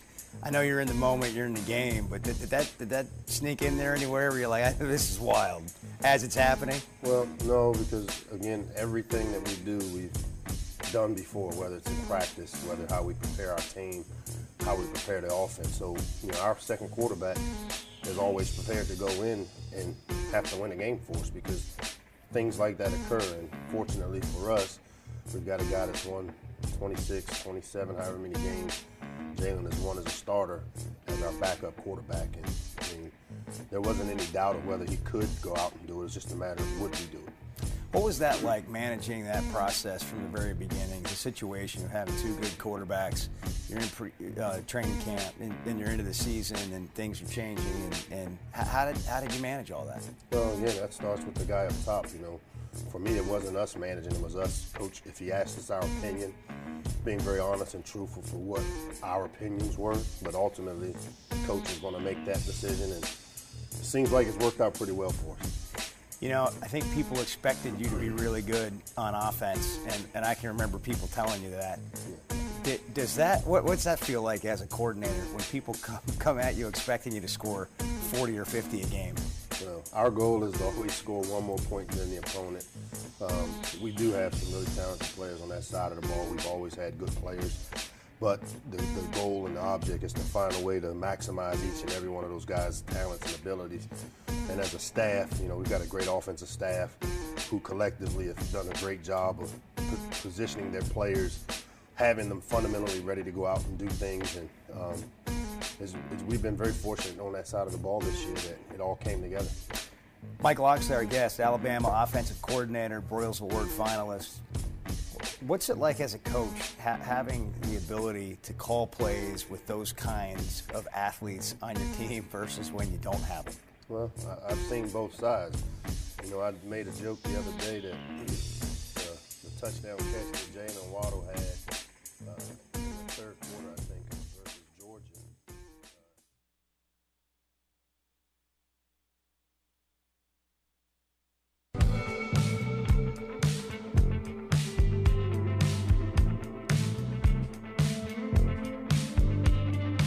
You are dialed into Sports Talk. Got something to say? Join the show by calling the T-Mobile listener line at 877-447-4040. Join America's best unlimited network, T-Mobile. Here is Bo Mattingly. Later today, we'll do the 11th day of Christmas, our 12 Days of Christmas countdown, sponsored by Swift Jewelry, who has the perfect Christmas gift for you. Swift, the place to go. Doesn't matter what it is. They've got it on the Fayetteville Square. Yesterday, we did the 12 sound bites from sports personalities. Today, we're doing 11 Mike Irwin sound effects. But Tim from Little Rock is the gift that keeps on giving as well. I think, Saul, that you should put maybe a best of Tim calls together, and we should send those out for Christmas. Yeah. Like you could just, on Christmas Day, you say, good morning. Good morning. And just, Merry Christmas, everybody. Boom. And you just send that out to the world. Here's to wishing that Mr. Eggnog's having a good morning. Mike Irwin's with me in studio. He is the senior analyst at the Pig Trail Nation. Legendary is one word to describe Mike Irwin. How does that make you feel? Well, what did Eddie say I was? What was his name for me? He said something. I don't remember. If Eddie gave you a name, I would have remembered. I don't remember. Well, who did we just talk to? Tim.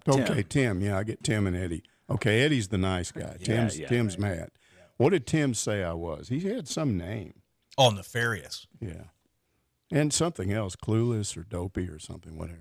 877 Simpleton. Yeah, that's what he said. said. That's there right. you go. Yeah, Simpleton. 877-447-4040. So Mike Anderson with the basketball team is off to a 6-1 start, and they're better than I thought they were, Mike, and they're flirting with an NCAA tournament berth, although they're only 7 games in. So that's not to say they will be still there at the end of the conference season, but I think people are wondering that now. Andy Katz right now, formerly of ESPN, who now works for the NCAA and analyzes college basketball and does some media for them. What is your take? He has them a 6 seed. What is your take on where Arkansas sits today? You know, basketball changes sometimes very quickly, so I don't want to start laying out superlatives here that, can't change. But right now it looks like he's finally got the kind of team that he had a reputation for having, the kind of teams that Nolan had, a team that eventually is going to be very deep. The biggest change between now and a month ago is the bench. Those guys are really starting to come around, and it makes a huge difference. When you can go on the road and play that many guys and have them score that many points off the bench on the road, now it was only a crowd of around 4,000, 3,800 or whatever, but still it's the road. It's a fairly tough place to play up there, a very streaky team that they were playing, a team that can make a run at you. I think they outscored Arkansas 15-2 in about a 2-minute stretch. So that's a dangerous team, and yet they played really well. They played well together.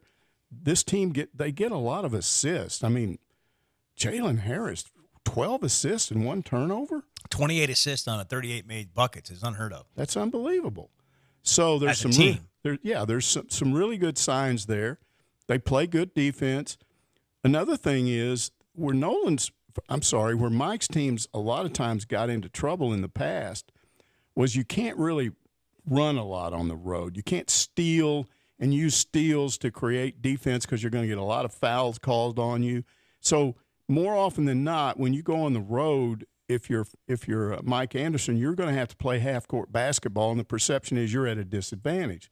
Well, these guys can play half-court basketball because they share the ball and because they set each other up. Because you got a guy like Gafford who could have a supreme ego right now because he's the biggest name on that team. Nobody else is even close. And he's the opposite of that. He's very humble and doesn't seem to get upset if he scores 10 points or 25 points or whatever. Everything looks good right now with this bunch of guys. Now all we have to do is just get them into SEC play and see how they do. Western Kentucky tomorrow at 2:30.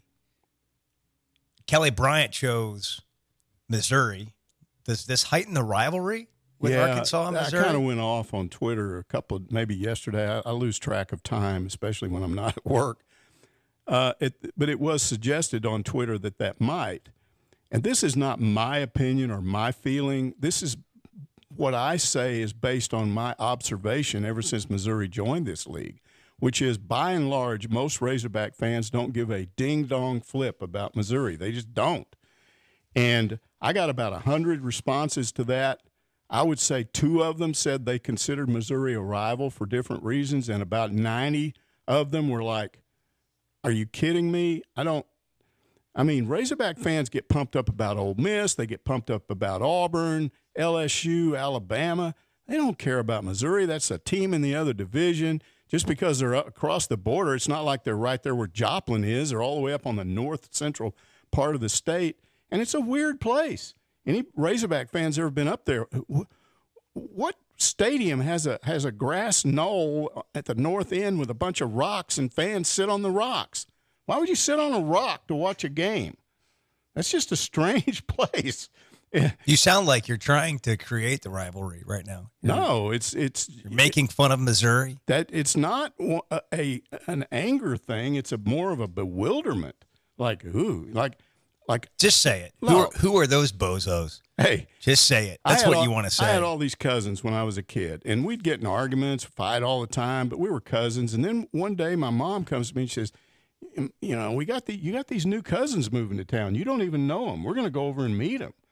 And I'm like, what? And I go in and meet these new cousins, and my basic reaction was, who are those weirdos? Who are those goobers? And they lived there for the whole time, the rest of the time I was in school. I never thought of them as my cousins. They were, but it didn't feel like it. I wasn't mad at them. They just didn't fit in. Can you write a story on this? Bart, can you write a story on Mike Irwin comparing Missouri to his goober cousins that moved in down the street, and he had to become friends with his cousins? I didn't have to. It was suggested that I become friends with them, but I never I think did. the more Mike Irwin talks about Missouri, the more it has a chance to become a rival. Will in Fayetteville, you're on Sports Talk. Hey, Bo, how you doing? Doing well, thanks. Hey, so with Kelly Bryant going to Missouri, do you think this opens up the door for KJ Jefferson to start next year? I just wanted to hear what you guys thought on that. I'll hang up and listen. He doesn't get here until the summer, so I think it's going to be really difficult for him to start next year. And if that's where they are, that's where they land, and he has to start, it's probably a bad sign for Arkansas. Nothing against him, but you got a Connor Nolan already in here, and John Stephen Jones, if he's ever going to have a shot. You know, they got a year under their belt. They got a whole spring to go through. Even though Connor's going to play baseball, I don't think he'll miss any spring football practices. That'd be shocking to me if he does. I don't think you can contend to be the starting quarterback and miss spring football practices for anything. And it also makes me wonder, you know, what the offseason in the summer looks like, if he's mixing baseball in there. But if KJ Jefferson has to start next year, I don't think that's a great sign for Arkansas going into year 2 at the quarterback position. Dave Van Horn almost seemed to be suggesting that Connor Nolan shouldn't do that. You remember what he said? He said, well, if he tries to split time, he might pitch to a batter here or a batter there or a team here or a team there, but you can't be a starter and have an impact if you're doing both. Connor Nolan, I agree with everything you just said. Here's the problem, Bo. Kelly Bryant, that was a blow. I don't care what anybody says. Huge. He fills some boxes or checks some boxes that nobody else does. Because why? He had played in that very offense and had numbers, demonstrable numbers. He was successful. When they start talking about this guy over at Oklahoma State who's a drop-back passer who played in 2 games, he would have to come in here and he would – I mean, why do you let Cole Kelly leave if that's your option? Well, because Cole Kelly was turning into a Mack truck. Well, the point is, you don't just. I'm not trying to be fun. Well, maybe I am, but he was. You don't just bring in another quarterback with experience. At some point, Cole Kelly decided if I'm not going to be the guy, I'm going to be heavy, become bigger. Yes. So what you really need is somebody with experience, somebody that's run that offense. Well, he's the only one out there that I know of. So. Now what are you left with? Who has experience? Well, Ty Story and Clint Sterner's, I guess, could still turn out to be right, but he's a turnover machine. He winds up. Have you ever noticed how he winds up? Ty Story is not the answer. He's not. He winds up when he throws the ball. He gets it knocked out of his hands. Nothing against him. It's just true. So what are you left with? You know what you're left with? Connor Nolan. And he doesn't seem to get it. I don't think he gets it. He's the guy next year. All he has to do is totally be about football between now and next August, and it's his job. And he's going to go over there and mess around with baseball? I don't know whoever told Connor Nolan, beg your pardon. Whoever told Connor Nolan that you can do both and be good at it should be ashamed of themselves, because that's creating a false narrative that somebody then tries to live up to. You can't do both. You can't be the starting quarterback and a significant contributor on the baseball team as a pitcher. Barry, You can't. You can contribute, maybe. But you're basically saying he's Jameis Winston to pull that off, which is a mouthful. Barry Lunny tried that. I think he pitched in 2 games. Was a while back. Yeah. He pitched in 2 games, and then guess where he ended up? Football. And it paid off because he was the starter. This is bizarre that we're even talking about this. I mean, if you have a chance to be the starting quarterback.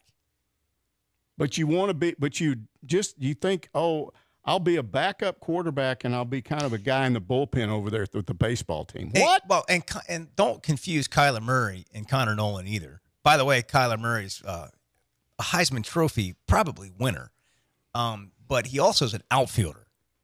You know, to pitch, you have 2 different throwing motions going on. You have 2 different strength programs going on.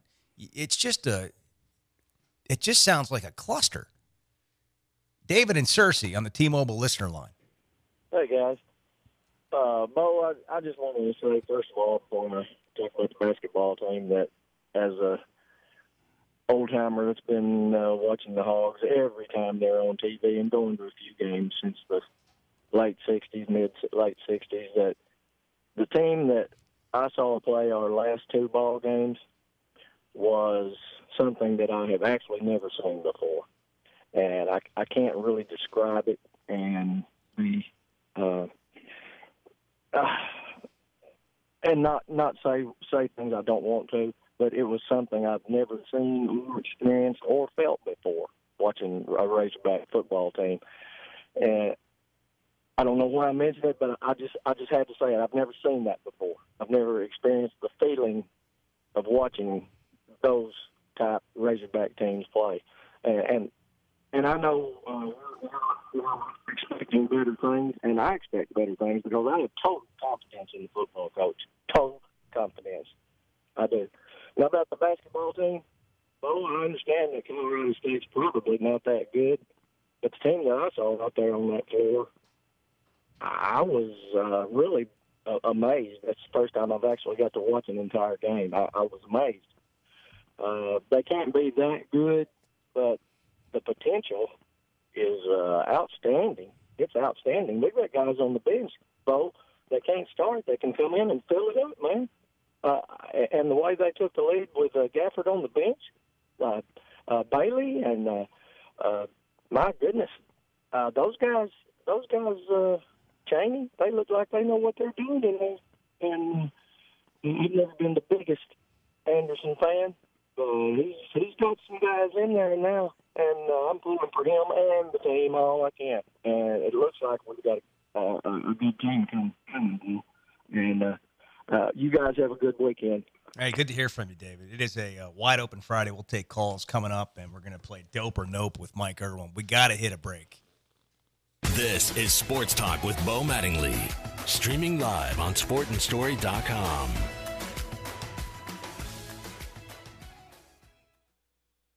What's your more? Maybe it's more time to pursue work on your golf swing. At the old course at St. Andrews. Whatever you'd like more of, Powerball from the Arkansas Scholarship Lottery can turn those dreams into reality.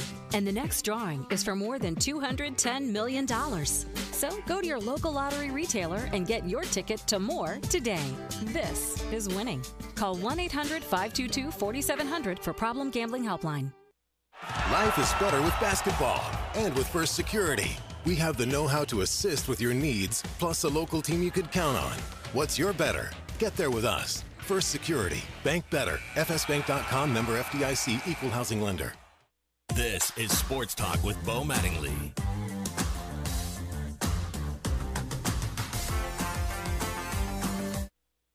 Chris Lowe, ESPN, joins us on the First Security Bank hotline. We'll talk some college football. Chris, always great to have you back. We've been doing it throughout the year. We're in that silly season a little bit, what we call it, when coaches are going every which way. Mike Locksley wins the Broyles Award today. What are the chances you think he lands at Maryland? I mean, on the surface, that sounds like an obvious choice. The guy's from the area, but he's also got a 3-31 record, which in today's world can be very difficult to get by your fan base.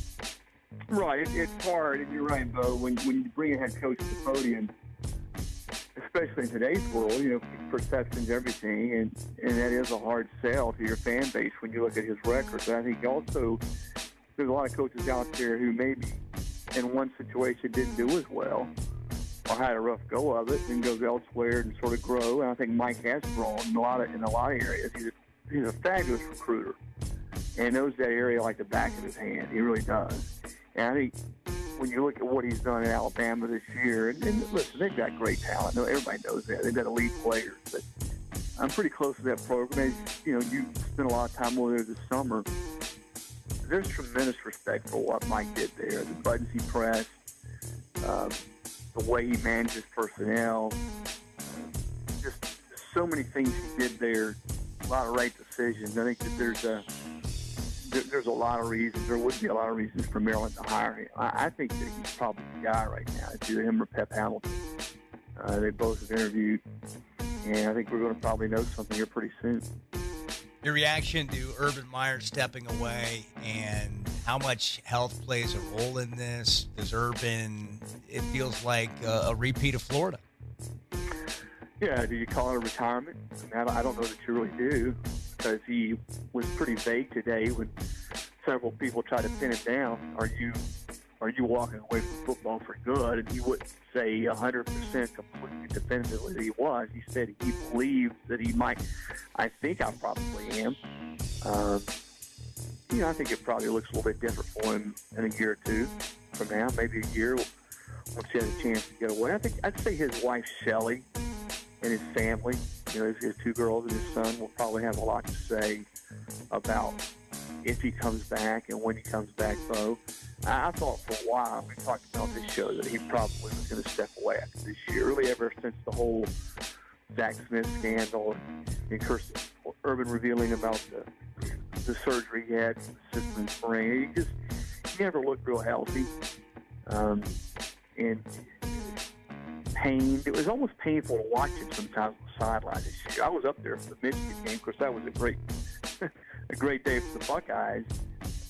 But he said this, it was more of a culmination. Health, the toll, the whole Zach Smith scandal. So not only him, but his family. Remember his wife, Shelley, was in the middle of that with all the text message chain and what have you.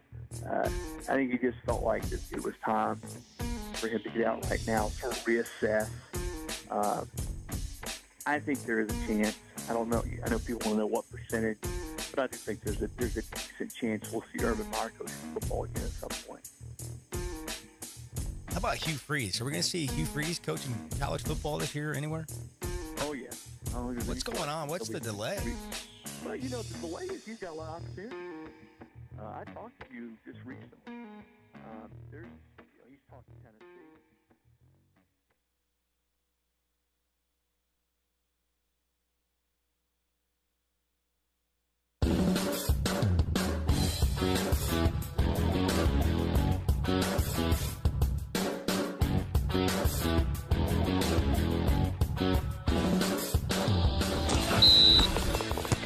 And now, the Ozark Outpost Casual Clothing and Footwear Hog Update.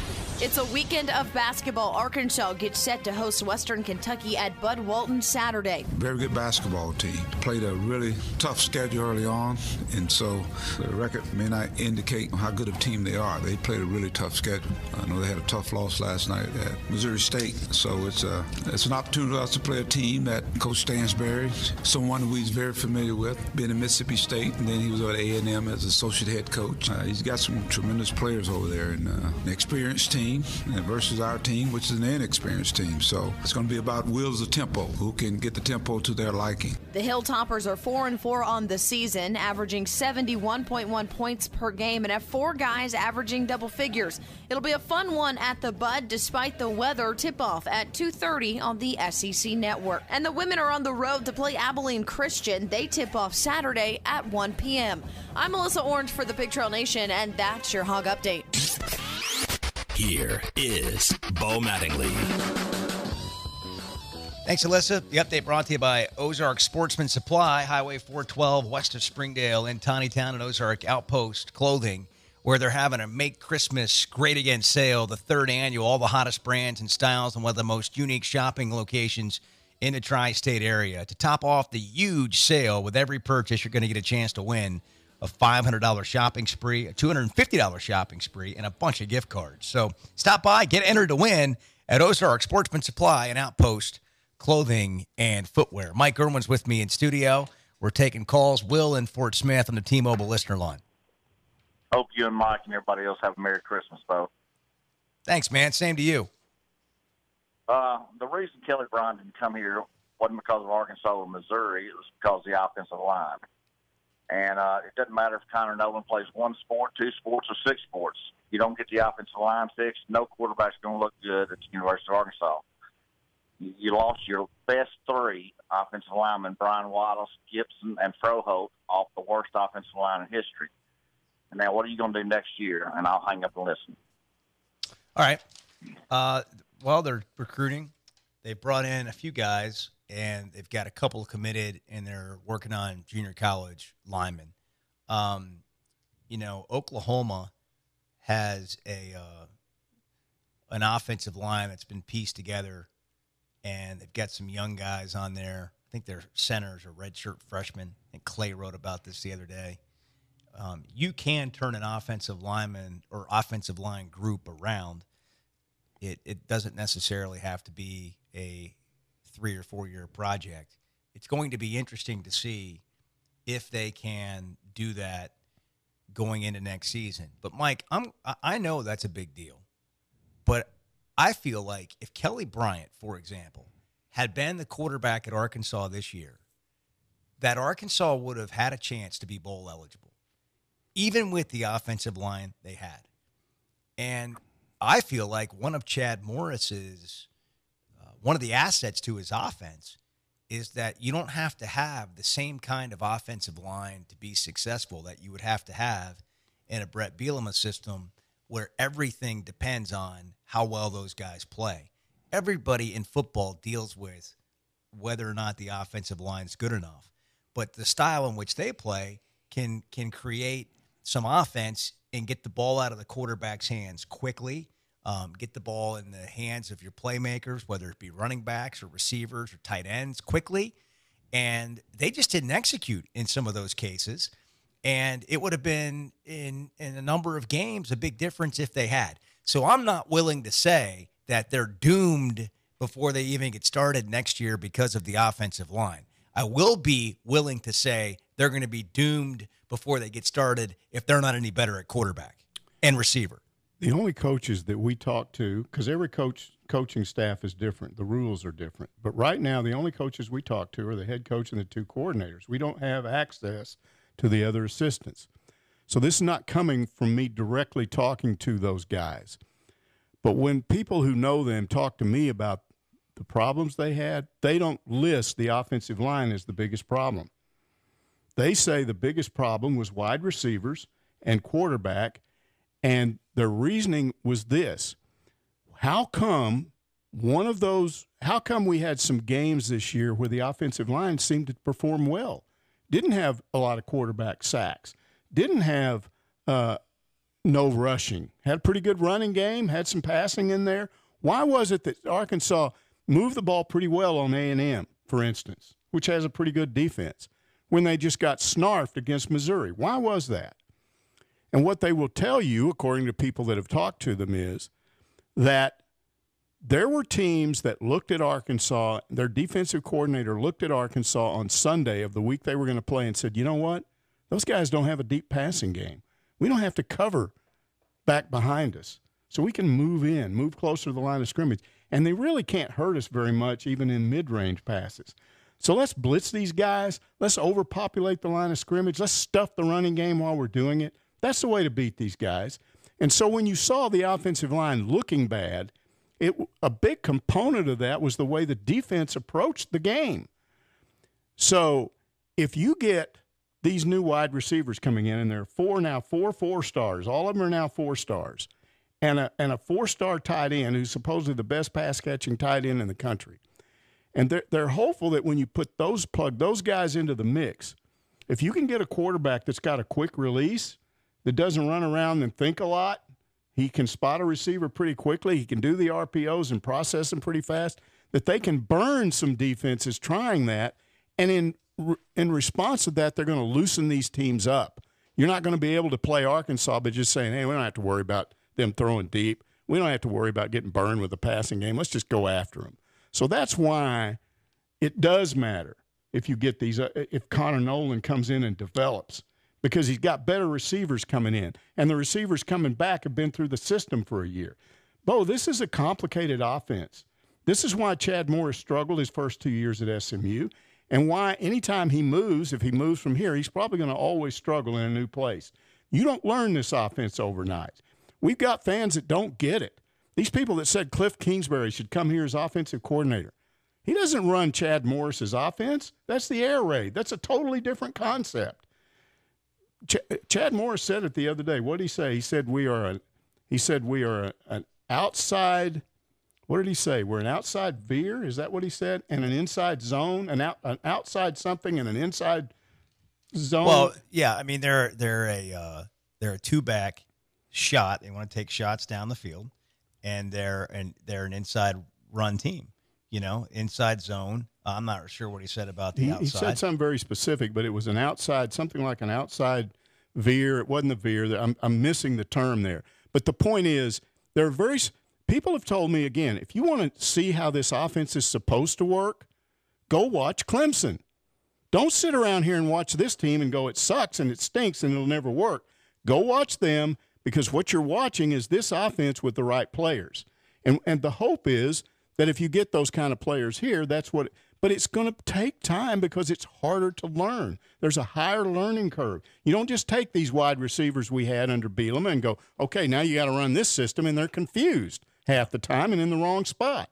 Got to hit a break. We'll be back. Dope or Nope coming up, and we'll take calls if you want to jump in here as well. We're brought to you in part by Premier Dermatology. All things skin for all of Arkansas, located in Fayetteville, Bentonville, and Bella Vista. Look and feel your best with Premier Dermatology. You can find them at premierderm.net online. This is Sports Talk with Bo Mattingly, streaming live on sportandstory.com. That seems unlikely, right? I mean, it's going to be interesting.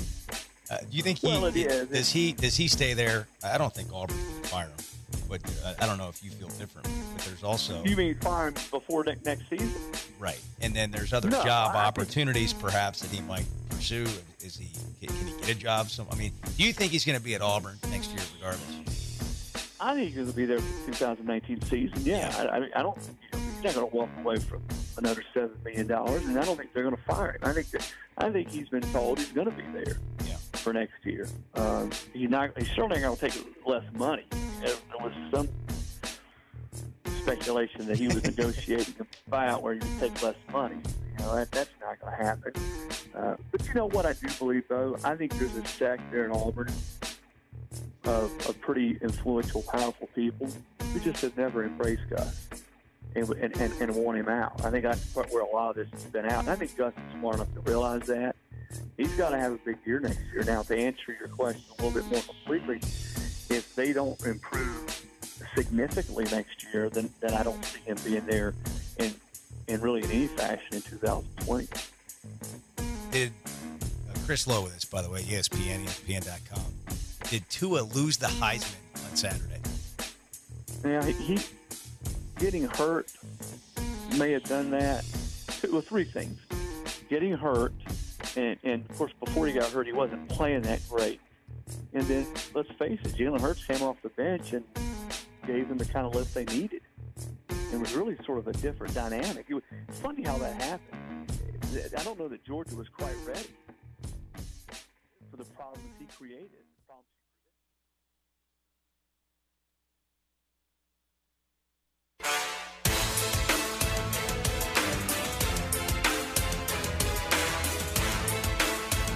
Now, time for the SEC report. Somebody said we've got SEC bias. Deal with it. They're the best. Here's Bo Mattingly. So I don't know if you have paid attention to the Tennessee offensive coordinator search, but Houston's Kendall Briles is still in the mix, scheduled to talk to Jeremy Pruitt today. And the interesting part about this is I have not seen the social media outrage from Tennessee fans that we saw with Greg Schiano. in a farce, really, and using an innuendo to ruin Greg Schiano's chances at the Tennessee job, which I don't think had anything to do with an innuendo used in the Jerry Sandusky investigation that has pinpointed nothing on Greg Schiano. I don't think that Tennessee using that and the fans had anything to do with what they felt about Greg Schiano off the field. It had everything to do with them not wanting him to be their coach. Well, isn't that common? And Kendall Briles, who's involved with the Baylor situation and is at Houston now and who has a tarnished reputation because of his proximity to that, nobody's complaining. You know why? Because that sounds like a great hire as offensive coordinator. So we continue with the double standard that is college football, and it's playing out at the moment at Tennessee. Back in a moment. We got to take another break, and we'll be right back. You are listening to Sports Talk, produced by Bart Pullman, directed by Sire Radler.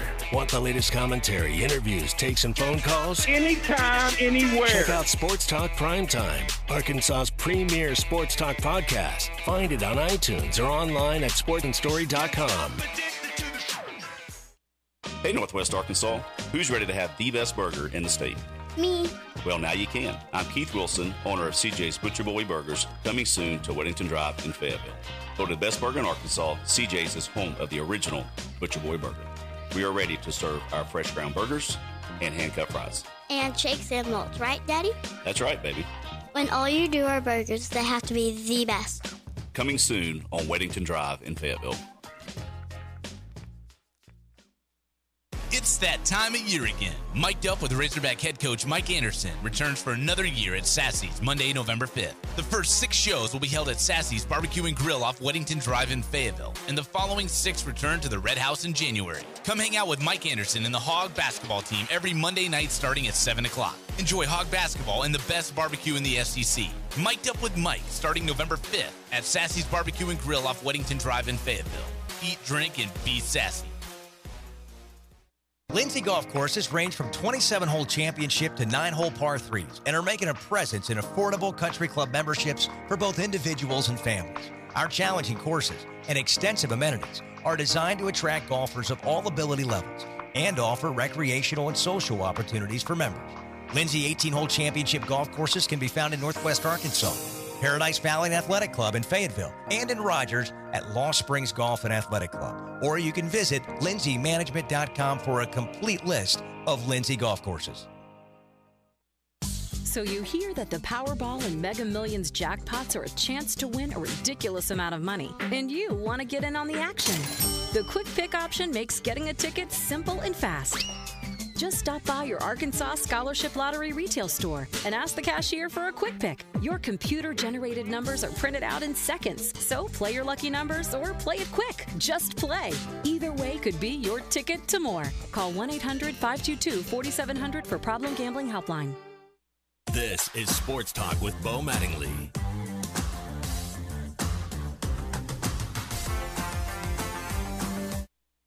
Yeah, it's interesting the level of competition that gets discussed and the circumstances that Kyler Murray is in, where his team's having to win shootouts, and Alabama's comfortably leading at halftime in most of their games, and Tua's not even playing the fourth quarter. And then you wonder what, for example, Kyler Murray does if he faces a Georgia defense or an LSU defense. And trying to so now we're talking about the Heisman and trying to weigh all that in similarly to the way that we decide who the best 4 teams are in college football. Because you know what? And I got to give the great Roy Kramer credit for this one. I'm not going to steal it. It is. You're never in college football going to be comparing apples to apples and oranges to oranges. Because teams play different schedules. They play in different conferences. They play different style. It's just not the same. You're right. I mean, if Tua had thrown as many passes and been in the game as much as Kyler Murray, then what would his numbers be? That's why you can't just look at the 2 numbers right now and say, well, Kyler Murray did this, this, and this, and Tua Tagovailoa did this, this, and this. Same with the defenses. If you go and look at the highest-rated defenses with the S&P, I think it's the S&P index, Tua Tagovailoa played against all those defenses. So, and I think most people try to look at all those factors. Who played the best, the biggest games, and the biggest stages. They both had tremendous seasons. They both are terrific football players, different types of players. I'll tell you this, they both could play on my team any day. We're asking everybody, Chris. I've asked people on the street.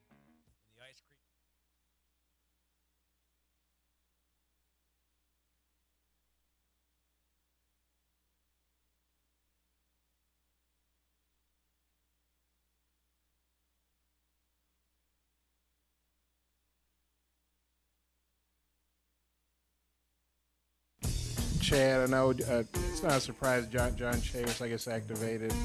The contract, he's going to stay.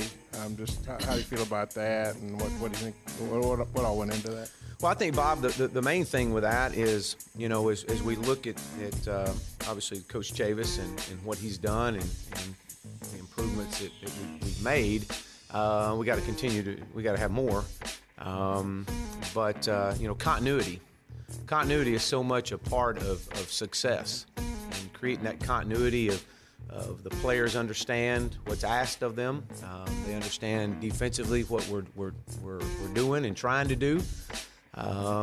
We didn't get to exactly everything that we wanted to this year defensively, and that was understandable. We thought we were going to be able to progress at a rate that would get us there, but we weren't. And so, I think continuity is the biggest thing, getting Coach Chavis back in here. With just off the season, there's a lot of speculation, a big roster turnover, and one, is there anybody of leaving? And two, how many can leave and not take a big hit with APR?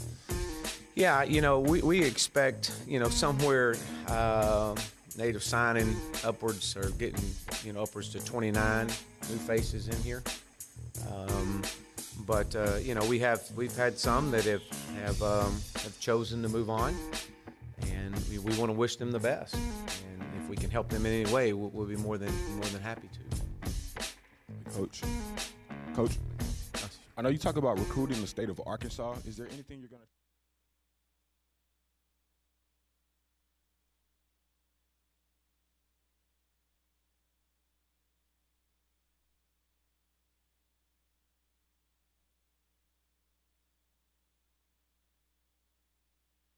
I know you're going to dig this. And the kennel has come alive here. Throw him some dog bones. Yeah, throw him some dog bones. Woof, woof. Spike, where are you? Break free of your chain, Spike. Throw it down, Rui. This it's all dope here. Is Answer me now. No way. Sports Talk. We need to hire a batter coach up there. Wow. From the Fleet Center of Arkansas Studios. Find the right vehicle for the job. I'm speaking facts. How about a little decorum in here on a work day? Here is Bo Mattingly. John Rothstein is a college basketball insider for CBS Sports and the CBS Sports Network, and he was pretty high on the Razorbacks when he joined us on the show. And then after the game, of course, on Wednesday night when Arkansas won at Colorado State by 24. I think one of the things that you're going to need if you're going to play a Mike Anderson-style system is you're going to have to be able to go to your reserves and still get quality contributions. And that's what you're seeing right now from Arkansas. I think, to be honest with you, the one thing that a lot of people questioned at the start of the season was who else on this team would produce other than Daniel Gafford? And the first thing we've learned throughout the first month of the season is that Arkansas is much more than one man. What Mike has done in the last couple of years is proven that he has a program. He doesn't just have a really good team. I think when you looked at the 2015 team with Portis, with Qualls and company, when that team left, I think everybody kind of wondered what Arkansas basketball is going to look like. And it looks like, to me, a team and a program that on a perennial basis is going to compete for an NCAA tournament berth. I think Tennessee and Auburn are clearly the best two teams in the league, but after that, it's very competitive at the top, and I think Arkansas has a chance to join that company. Make it right now, Mike. Hogs in the Final Four of the NIT. Ooh. Just kidding, but that actually could be true. I think they're right where we have thought they were since they played Texas, and that is they got a chance to make the NCAA tournament. They're far from a lock, and I want to see how they play in conference play. things they change in conference play, even though you're not playing Duke and Kansas every weekend. You are playing some teams that are very familiar with Mike Anderson, coaches that are very familiar with him, players that are familiar with each other. You're scouted. You play some of these teams. You're scouted differently. You play some of these teams twice, and it's just more challenging in your conference. And I think that goes for a lot of conferences. And so how do they handle that? And how do they continue to develop? And it seems like Anderson always has a January swoon and a decent February finish, or at least not always, but a lot of times. And so how will they handle? They'll have a down cycle at some point. Yes, Bart? Well, I think a lot of that has been over the past several years, at least due to the fact that Arkansas has had a really ridiculously difficult start to conference play. Like when you look at the teams that they've played to open up conference play, their first 5-6 games, however many you want to look at, it's been really difficult. And I think this year they catch a little bit of a break. They open conference play at Texas A&M, but A&M's not very good this year. That's a game they can go and win. And then they host Florida, who's a good team, but at Bud Walton Arena. They host LSU, and then they hit the road for a game at Tennessee, which would be really difficult. But that first 3-game stretch, and then even after that, Mississippi and Missouri, their next two, and Georgia, their next 3 opponents in the SEC. It's a little easier start to conference play this year. Sawyer, I noticed that we don't have on our live streaming video, we don't have Bart's shirt in the shot. Oh, you're saying we need to get the alien more pinned in the shot? Go back to his shot for those that are watching online. Let me see if I can get that thing's a little delicate, up but a little bit. I don't know if you can see it very well. I mean, I can use. No, I got it right now. I'm just saying, maybe we need to think about the alien. What did it remind me? It's the UFO conference in Eureka Springs. Because Bart believes in UFOs. He's an alien believer. No. He believes in aliens. Yeah. Yes.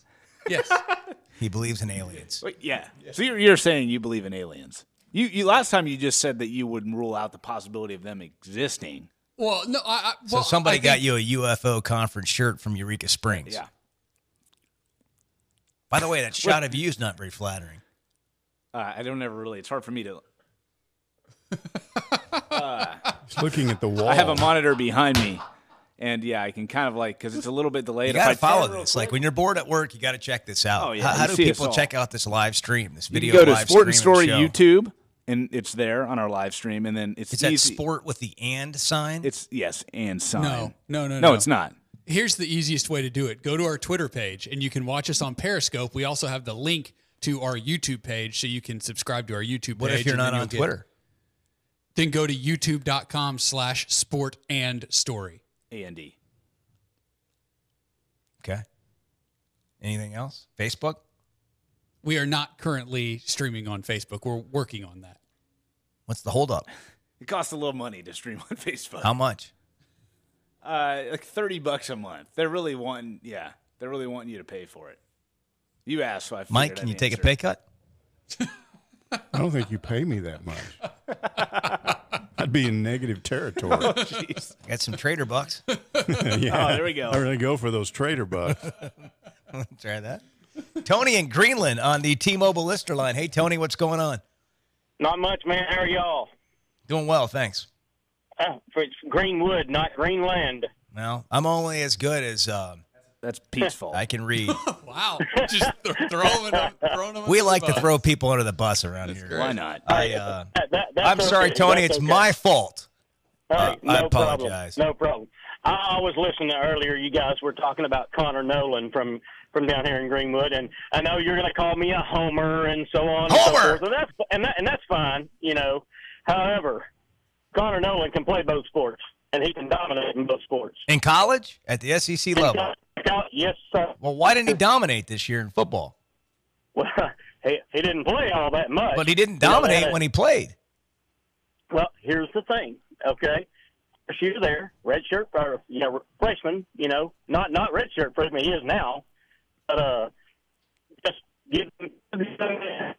Well, he'll be a sophomore. Well, I guess he redshirted because he only played 4 games. Okay, yeah. Exactly right. That's exactly right. Give him time. Gosh, Greenwood's got to get better cell service. Yes.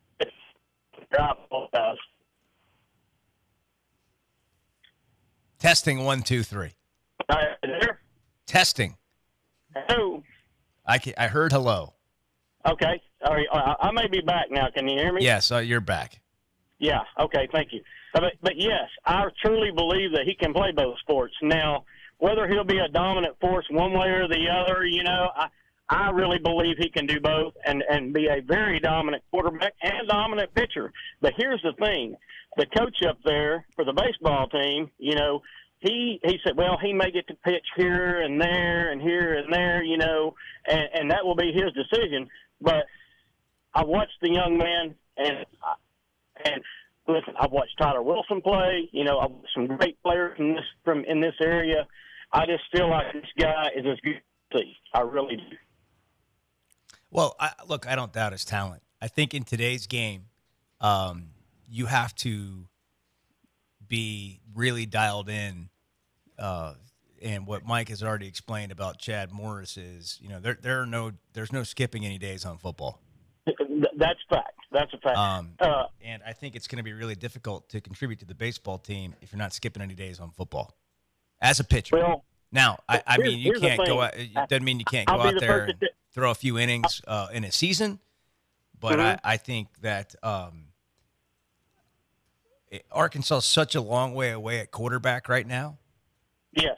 It's hard to imagine anybody doing anything but learning how to get better at quarterback right now. I agree. However, he is very, very intelligent. And I mean very intelligent. He just is. I mean, he's a smart kid. He catches on very quickly to anything he's ever done that I've ever watched him do. And as far as pitching a baseball, I mean, when he walks out on the mound, just let him take over. I mean, that's just what he does. Well, I understand that you love Connor Noland and that you're high on Connor Noland. And I am high on Connor Noland. I really am. I get that. And we'll have to see how this goes. I mean, I'm not Sure. I'm not going to try to change your mind. Well, hey, listen.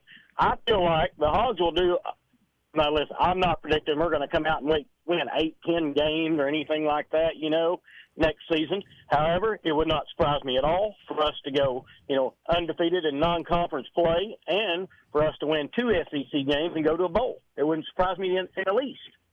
It really wouldn't. Just one more question. Okay. Do you think Connor Noland could flip a car over? No. Okay. Just I checking. don't think he can do that. Just checking your objectivity. All right. Thank you. Appreciate the call, man. I do. Hey, thank you. You guys have a good Christmas. Look, thank you. You too. Connor Noland came in with a lot of praise. I get it.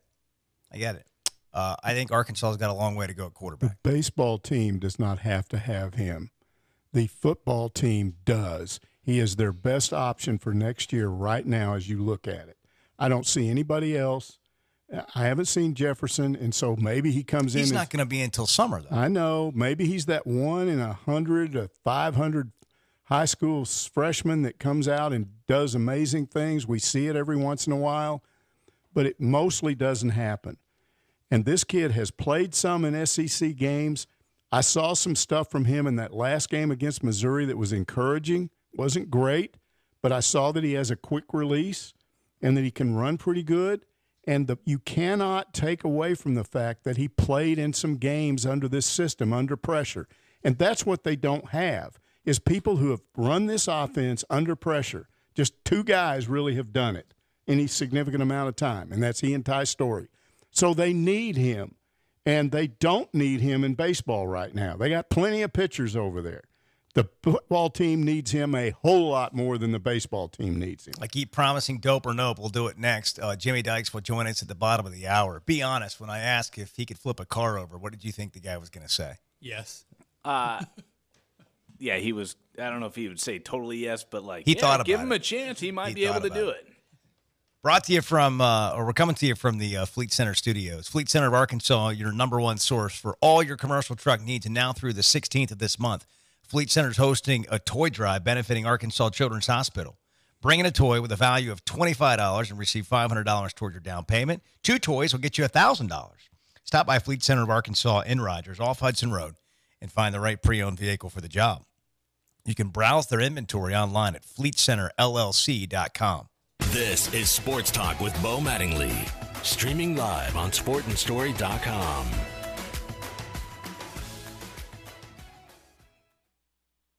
So you hear that the Powerball and Mega Millions jackpots are a chance to win a ridiculous amount of money, and you want to get in on the action.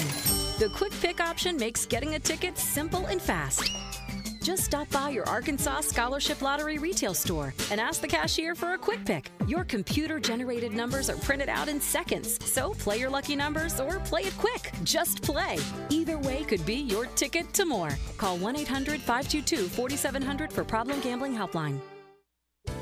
Are you in the market for a new pool or spa? Seaside Pools and Spas has been constructing quality pools in the four-state area since 1967. It's your one-stop shop for chemicals, equipment, spas, and in-ground pools. With a service department like no other, Seaside Pools and Spas can also help you with all your pool or spa repair needs. Visit Seaside Pools and Spas today in Springdale, Bentonville, and Joplin, Missouri. Seaside Pools and Spas. Hog fans, it's almost time for Razorback basketball inside Bud Walton Arena. Gafford alone throws it down. After 3 NCAA tournament appearances in the last 4 years, Mike Anderson and the Hogs are ready to make another postseason run. A top 25 recruiting class teams up with high-flying Daniel Gafford for an exciting home schedule including Indiana, Georgia Tech, Florida, and more. Season tickets are on sale now at ArkansasRazorbacks.com or over the phone at 1-800-982-HOGS. Hi, Bo Mattingly here. There's nothing more frustrating than electrical problems. Breakers tripping, lights flickering, or problems with your home's electrical system. And it always seems to happen at the worst possible time. I say call Mr. Sparky, the company to call to get your electricity fixed right and right now. They have an impeccable record for delivering fast electric service, straightforward, upfront pricing, and a 100% satisfaction guarantee. You don't have to put up with any malarkey. Call 888-8-SPARKY. This is Sports Talk with Bo Mattingly.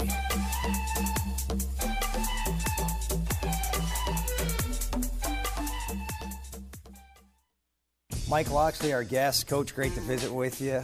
Broyles Award finalist, offensive coordinator at Alabama in your third year there. Congratulations. Thanks, Bo. Appreciate it. So last night you were kind of joking about being in the Saban school of coaching rehabilitation, and I know people talk about that and they laugh about it, and it's fun for us. But what have you learned? I mean, what has the Alabama experience been like for you to this point? You know, for a guy that's been in the game as long as I have, it has been a rehabilitation program because for me, sometimes you think you know everything that it takes to run a program, and then, you know, to have the opportunity to get behind the curtains and see how Coach Saban is able to consistently continue to put out a great product. It takes a lot of hard work, and a lot of people are involved, and the processes that are in place. Just been an unbelievable experience for me.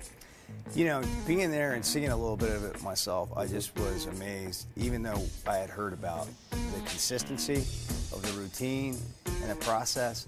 I find it hard just to do that as a human being, even if I try. Like, just, you know, his daily same thing and habits. This, you know, I think people would say probably in some regard it's hard to work for him because he's hard on people, or he can be hard and as far as demanding. But at the same time, is that process, knowing what to expect, did you learn anything about that? Well, I think it's clearly defined, and that's the part, you know, even if you look at our team, embracing the grind. That's what part of the process is, and knowing that every day it's going to be the exact way it's supposed to be, knowing how he's going to be every day, you embrace it, and when you start digging into it and you find the joy in doing the routine thing over and over and over again, and as he says, you don't do it till you can't get it wrong. You do it till don't do it till you can't get it right. Do it till you can't do it wrong. And that's kind of been his philosophy. So it's been great to be a part of this. You know, we were all watching as Jalen came in the game, and you're thinking this full circle thing.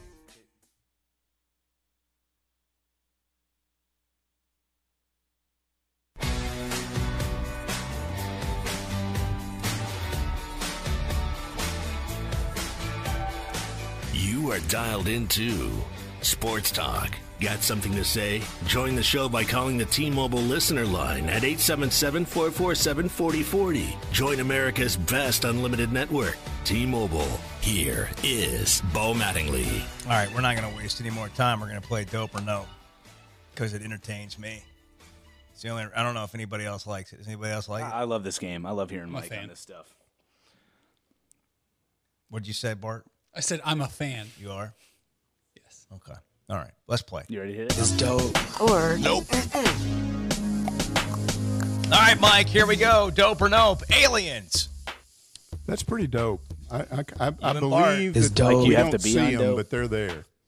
You believe they're there just like Bart does. Well, they're different. They're not carbon-based life forms. They're something we can't even see, but they're out there. But aliens are dope. It's dope. Hugh Freeze. Nope. Nope. Hugh Freeze at Liberty University will be dope or nope? Nope. Nope. I think it'll be dope. I think they're going to win big. I think Hugh Freeze is going to wax eloquent, and they're going to roll. Okay, we'll see. Kelly Bryant going to Missouri. That's definitely nope. Kelly Bryant as a player. Nope. Yeah, he's dope. Is dope. Diet Coke. Oh, absolutely dope. Is dope. Diet beer. Diet beer. Like O'Doul's? Like, I would say nope. Nope. John L. Smith and Kentucky State parting ways. That's dope. Glad to see him gone. Is dope. John L. Smith. Nope. Nope. Hogville. Yeah, it's dope. Is dope. They don't like Bart, but they got their faults, but they're okay.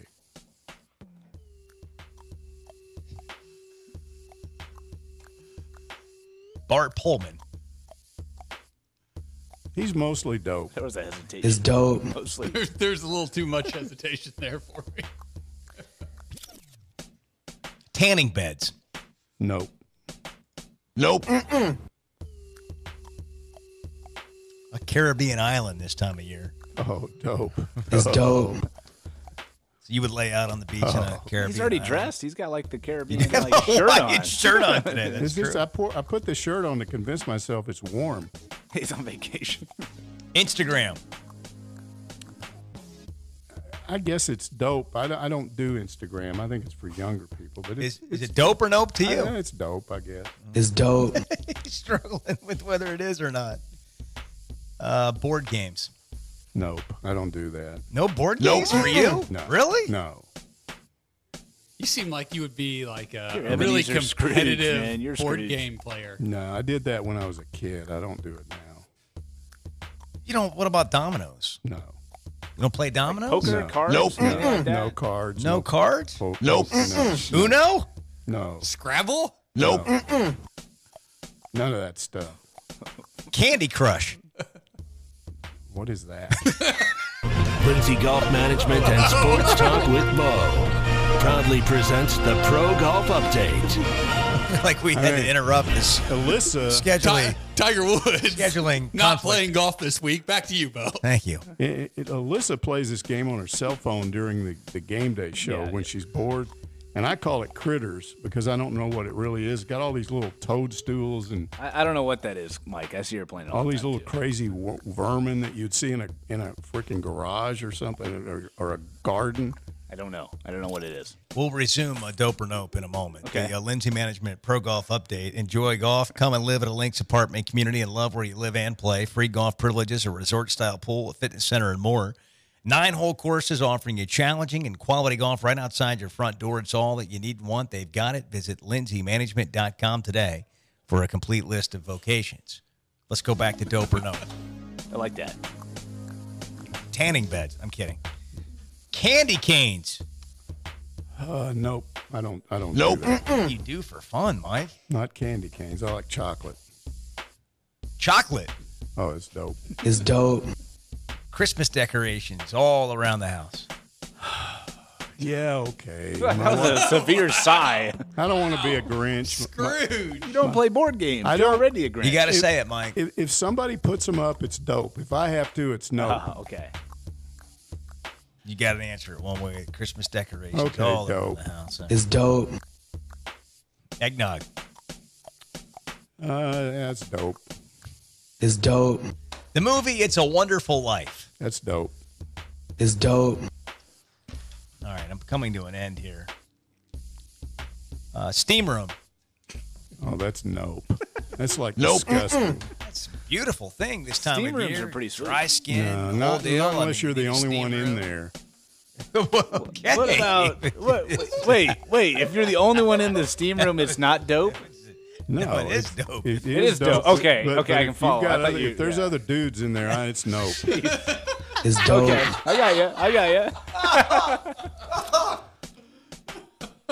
You know, you don't have to be naked to be in the steam room. Well, Wear a you always towel. see on the mobsters, they go in there with their towels on. and Yeah. somebody well, gets that's shot. not naked.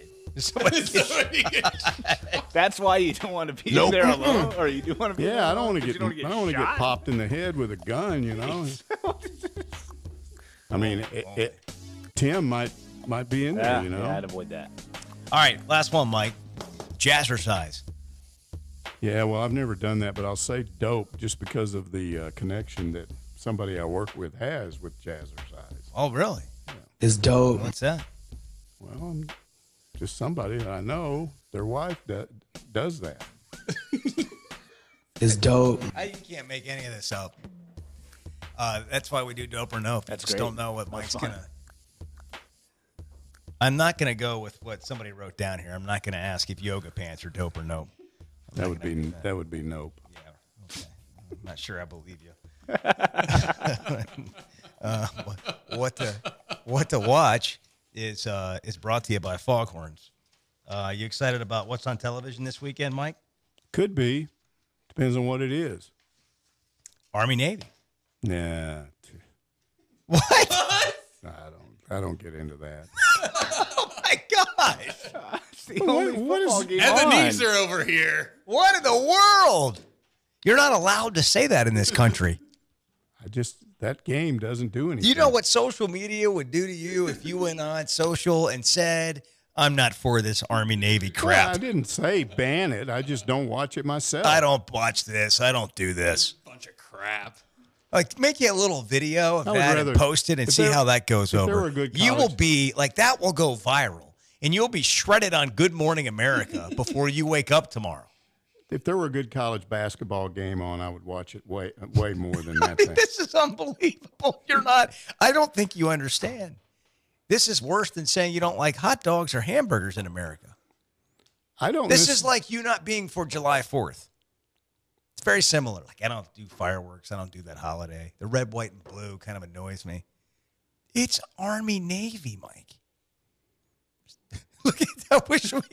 You have to at least pretend to care about The it. look on your face is I mean, unbelievable. do the Marines do they have So a I football was team? texting Gary Danielson today, who is calling the game on CBS tomorrow, and he was too busy to come on our show because he was doing he had radio interviews, wall to wall. He said it is SEC Media Day here. That is the attention that Army Navy gets. The game is in Philadelphia, Navy and Army, What are 2 the o'clock ratings? on CBS. What are the ratings? The president goes to the game. What are the ratings for that? The whole world watches. Sure. The whole world. All of America watches Army Navy, except for you. I mean, the pageantry, it doesn't give you, like, watch it tomorrow. You'll change your mind. It'll give you chills. When was the last time Army played Navy and both teams were ranked? I don't know that it's happened. Well, Navy's beat Army a ton, right? Last year, though, I think you're Army missing won. the point of the game. No, if they were top 5 teams, that would be a big deal. That's what I get into. I want to see good teams play each other. You know, I want to see the college football playoffs. That's awesome. But Army Navy, no. All right. Just like I don't watch a lot of these whatever bowl games. I mean, it's a bowl game, Birmingham Bowl. Come on. I'm shocked. Don't go with that on social media. Bart's threatening to out you right now on social. I would not do that. I would protect Mike. A bunch of college basketball games on tomorrow. I don't see any top 25 matchups. Arkansas plays at 2:30 on the SEC network. That's a good game. Jimmy Dykes is coming up next. What to watch, brought to you by Foghorns. Mike does not like the Army-Navy game. Just don't watch it. I wouldn't say I don't like it. I just don't watch it. Okay, that's better. Just in time for the holidays, buy a $25 Foghorns gift card at any Northwest Arkansas location and get $5 back in bonus bucks. $50 gift card earns you 15 bonus bucks. There are new and improved happy hours from 3 to 6 and the late night happy hour from 8 to 9 Monday through Friday, featuring $2 domestic drafts. Foghorns beer of the month is Modelo Especial. Get the $3 pints and $1.50 pints from 5 to 6. Visit Foghorns for a different special Sunday through Thursday. They got a daily special during their giveaways for football Thursday and Sunday. Okay, let me go back to this. There's nothing wrong with what you're saying. I was kind of kidding, but I'm also kind of serious. Like, I'm not sure that any of us are allowed to say we don't watch Army-Navy. Why? Because it's, like, patriotic. You know what I mean? Like, I think that a lot of people don't watch it, but I'm not sure you're allowed to say that. I did. This is Sports Talk with Bo Mattingly. Streaming live on sportandstory.com. This holiday season, you're going to need a bigger stocking. That's because the perfect stocking stuffer for anyone on your list is a new Honda bike or ATV stuffed with awesome. Now's the time to give or get the ultimate gift at Heartland Honda during Honda's Gifts That Go sales event. Like a new CRFF dirt bike, they build confidence and create long-lasting memories. Our full lineup of CRFF models offers something for just about every age and size, from the beginner CRF 50F all the way to the larger CRF 230F. And right now, you can ride off on one with some of our best deals of the year. Plus, get up to $200 factory-to-dealer incentives on select models. Find the gifts that will knock their stockings off at Heartland Honda, exit 72 from I-49 just north of Cracker Barrel during Honda's Gifts That Go sales event happening right now. Parents need to consider a rider's age, size, ability, and maturity before allowing them to ride. Factory-to-dealer incentives are good with select new and unregistered models. See dealer for complete program details. This is Sports Talk with Bo Mattingly.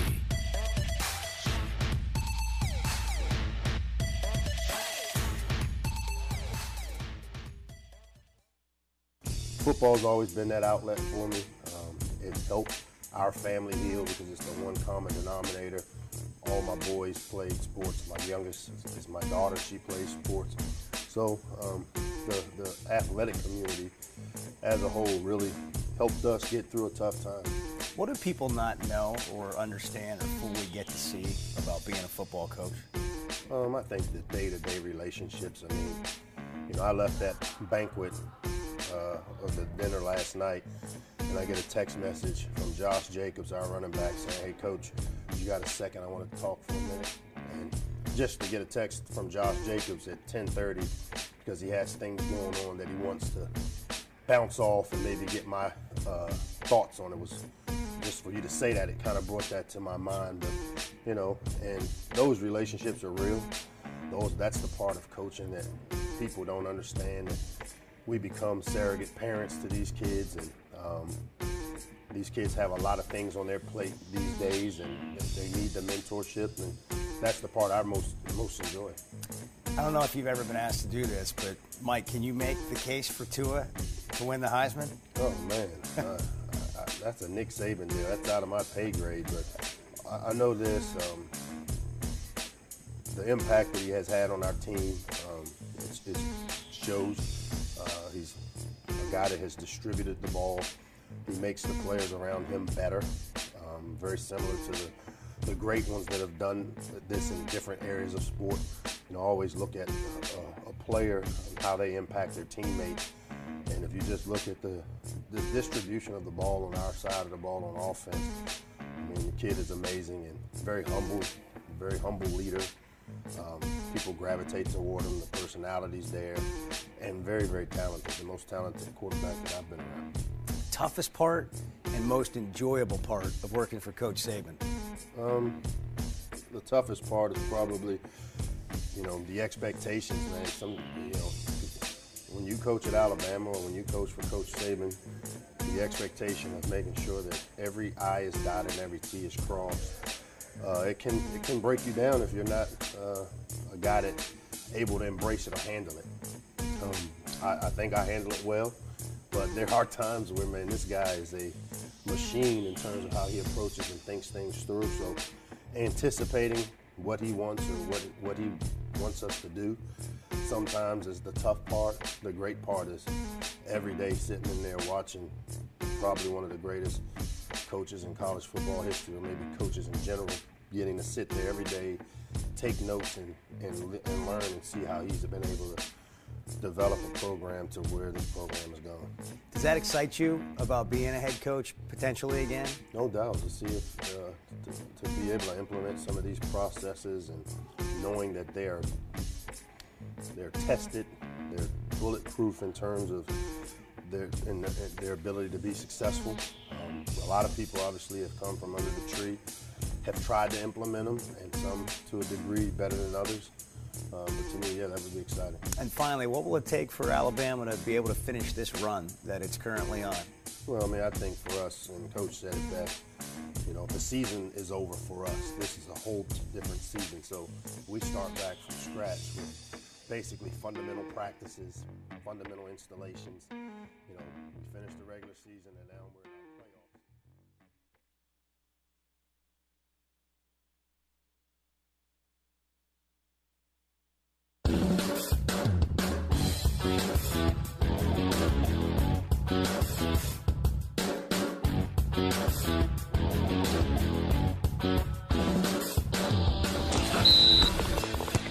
And now, the Ozark Sportsman Supply Hog Update.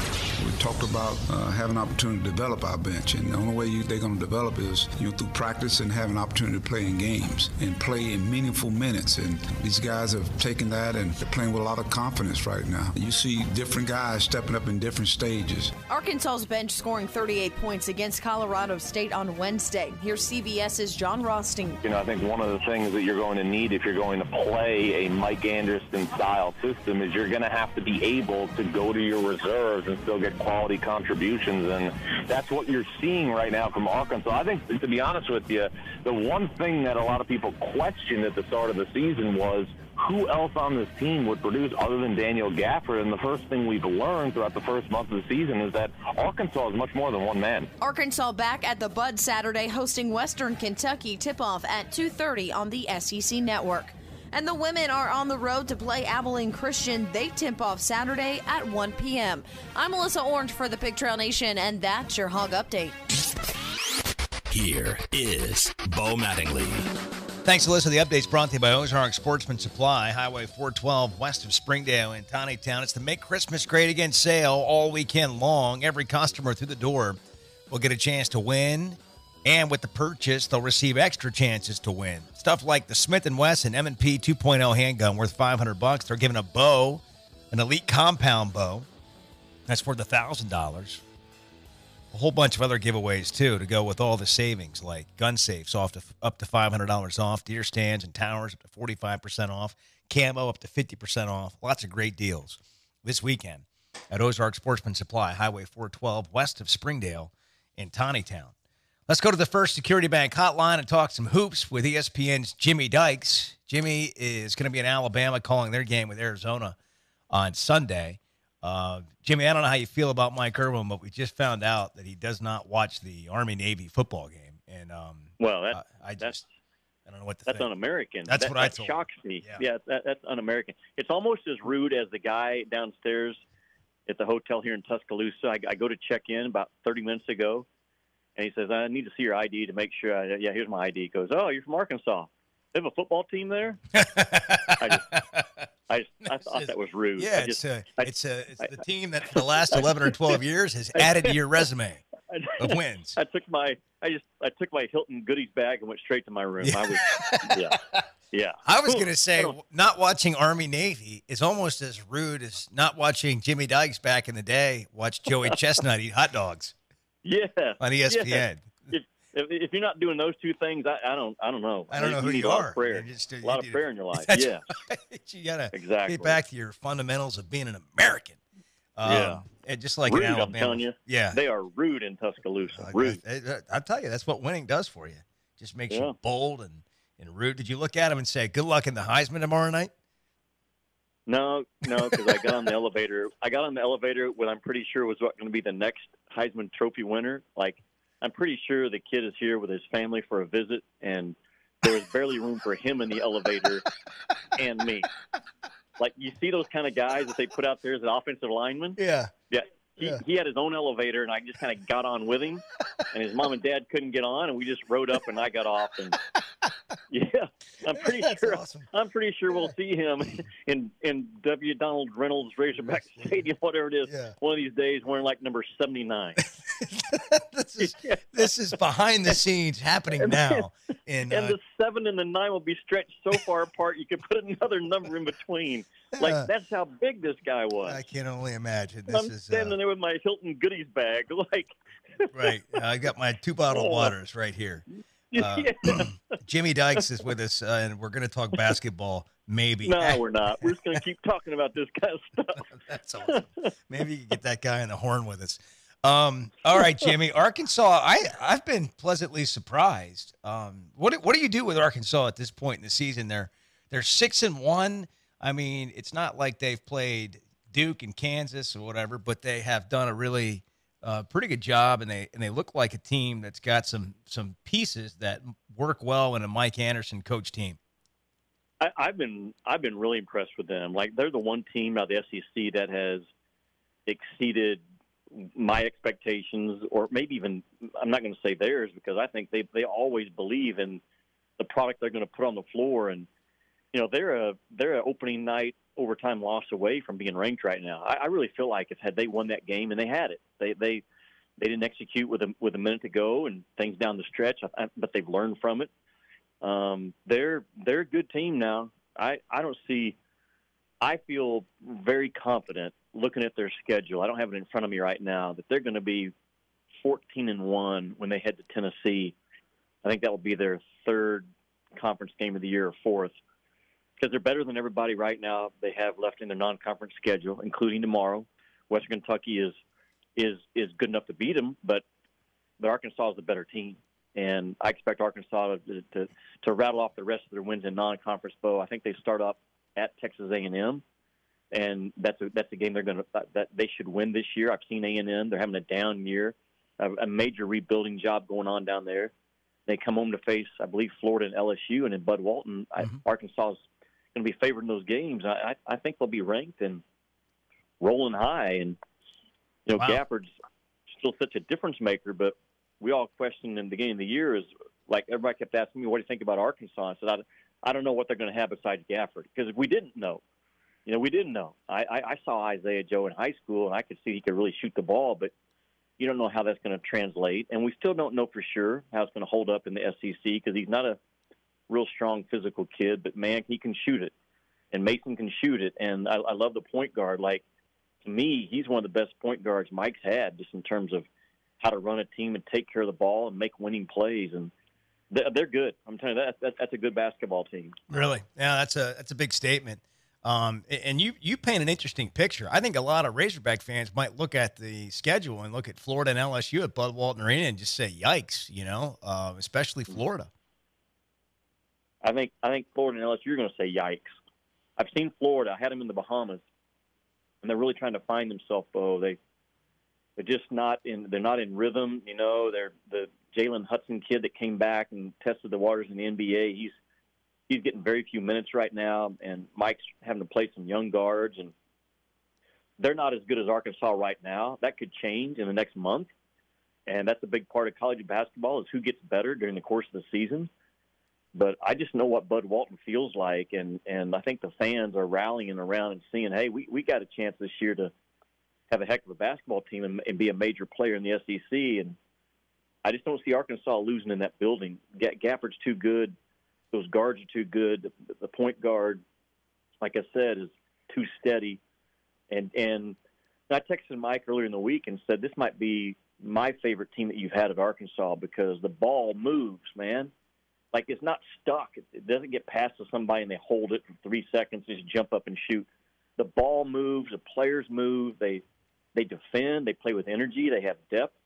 And, the SEC is going to be a real load to maneuver this year. But outside of Auburn and Tennessee, who I've both seen in person in Kentucky, Arkansas, I just think they're right there in the middle of that equation in the top 4 or 5 teams in the league.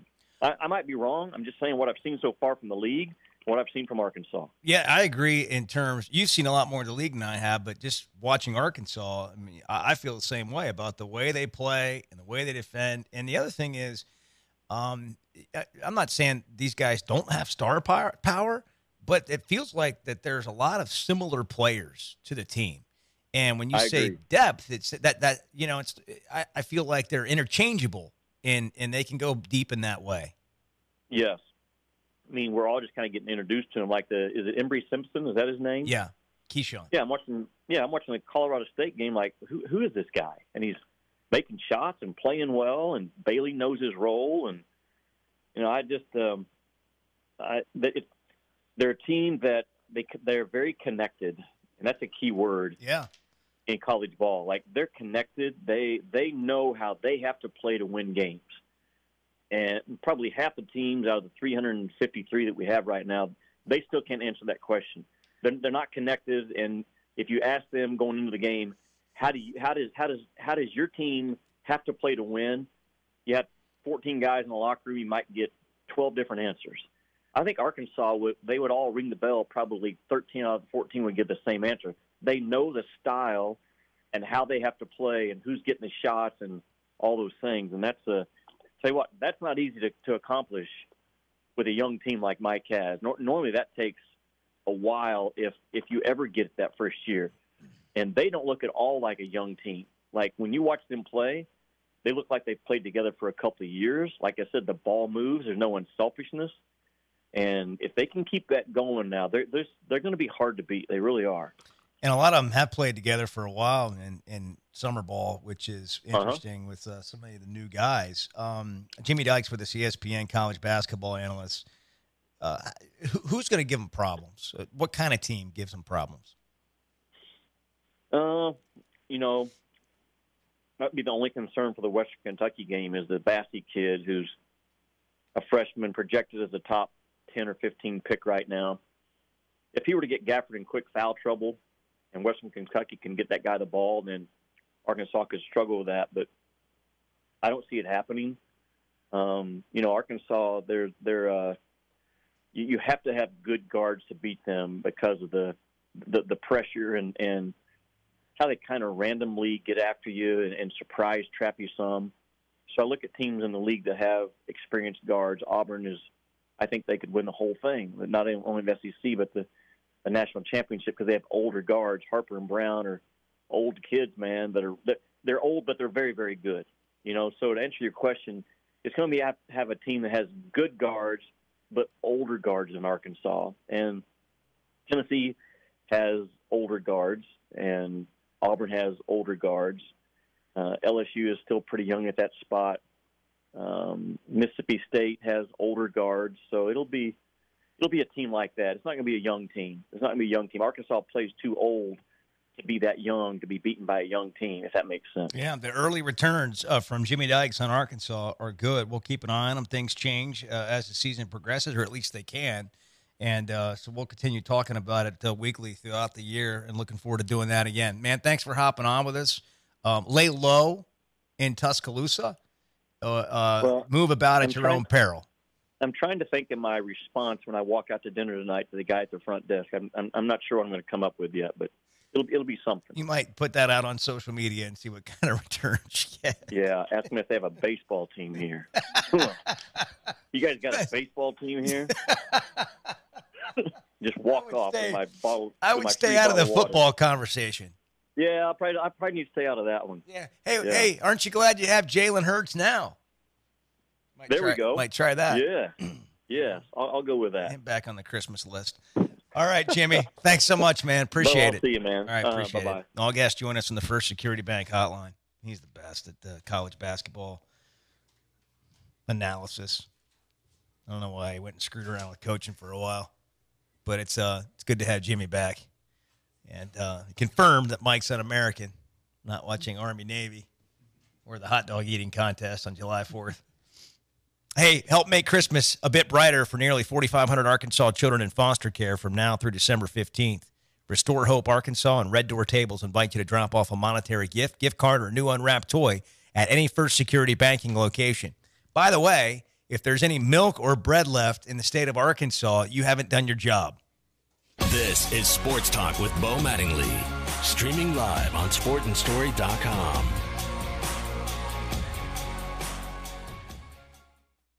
Stand side by side with Razorback women's basketball as they enter the second season under Arkansas native and head coach Mike Neighbors. Homegrown talent and top scorer Malika Monk returns with fellow senior Bailey Zimmerman to lead an explosive group of players through an exciting home schedule.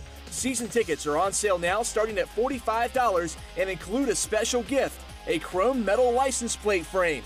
Call 800-982-HOGS or visit ArkansasRazorbacks.com to order your tickets today. Need a vehicle for your business? Fleet Center of Arkansas is your #1 source for all your commercial truck needs. Go by Fleet Center of Arkansas to find huge savings on the highest quality vehicles of your choice.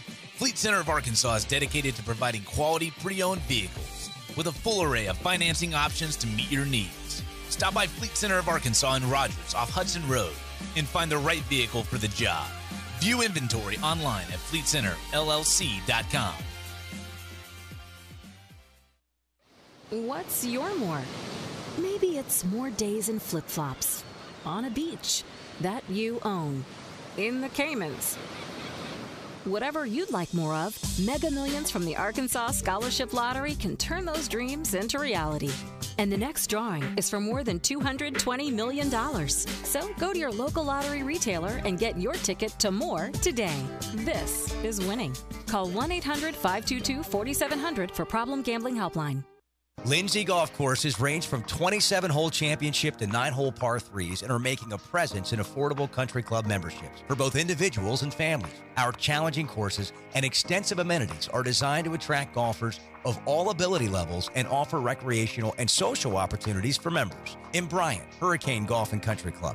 Benton, Long Hills Golf Club. Conway, Centennial Valley Golf and Country Club. Nutters Chapel Golf and Country Club, and in Little Rock, Eagle Hill Golf and Athletic Club. Lindsay Golf Courses. Life is better with football. And with First Security, we have the know-how to tackle your needs, plus a local team you can count on. What's your better? Get there with us. First Security. Bank better. FSBank.com, member FDIC. Equal housing lender. This is Sports Talk with Bo Mattingly.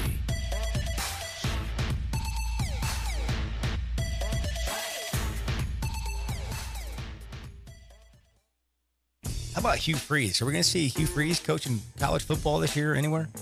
Oh, yeah. What's going on? What's the delay? Well, you know, the delay is he's got a lot of opportunity.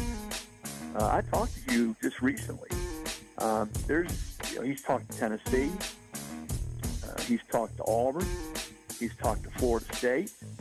I think Alabama will have interest, certainly a lot of interest. If Loxley goes to Maryland, Saban tried to hire him last year, though. And would have hired him had the SEC not stepped in and basically said no for this last year while Ole Miss is on its postseason ban. We don't want him in the league. And that's essentially what Greg Sankey said, the SEC commissioner. I think he told Hugh Freeze that.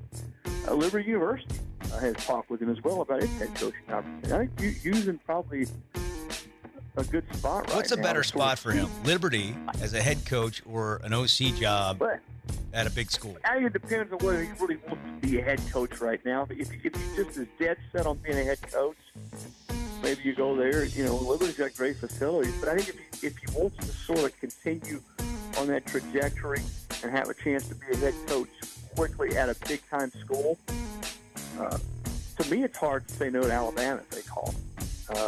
You got a chance to go coach Tua Tagovailoa. You coach under Nick Saban. Saban's got a pretty good track record of people who come back through him and going on elsewhere to be a head coach. And I know that there's a lot of mutual respect between those two. Tennessee'd like to have him. I know Jeremy Pruitt would like to have him. And I think he's going to have to get that cleared with Philip Fulmer and the higher up to Tennessee. But if it were me, and again, I know that there's a lot of different ways to look at this, it'd be hard to say no to Alabama.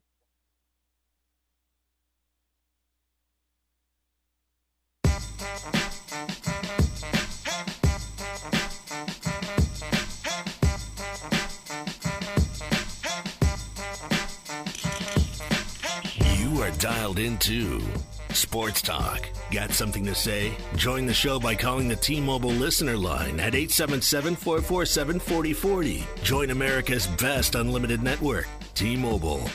Here is Bo Mattingly. Boy, that was some high praise from Jimmy Dykes on Arkansas basketball, Mike. Yeah. Get your season tickets. Everybody's echoing the same thing, though. We're all saying the same stuff. It's pretty obvious what's happened. But it is fun to watch right now. I look at the experts, and when they're saying the same stuff that not that you're not an expert, Mike, because you know. What are you? I'm an analyst. Senior analyst. But when old analyst. When the real experts like Jimmy weigh in with when it all matches up from the people that study it really closely, and they watch a lot of other games, maybe more than we do, and it adds a little credibility to where Arkansas stacks up. But I mean, he went so far as to say like he had them as one of the better teams in the SEC. Well, I think he said they could be fourth best, maybe. He thought they were going to be trouble for other teams.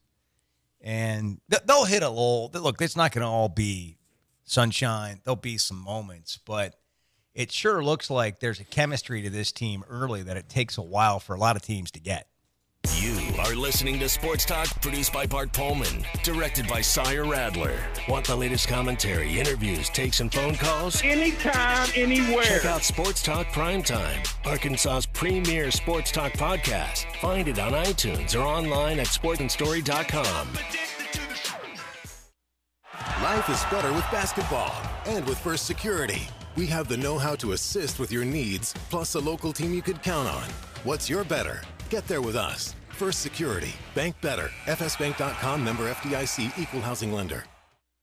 You probably haven't thought about how to act like a millionaire, because if you're like me, you aren't one. But the new Ultimate Million Scratch-Off game from the Arkansas Scholarship Lottery, it's going to make 4 people into instant millionaires, which means you need to be ready for important decisions, like how does a millionaire walk? Do I need a new nickname, a secret millionaire handshake, which car to take to work, or should I even show up? Hey, it's time to start thinking like a millionaire, Arkansas, because you could be millionairing soon. Call 1-800-522-4700 for Problem Gambling Helpline.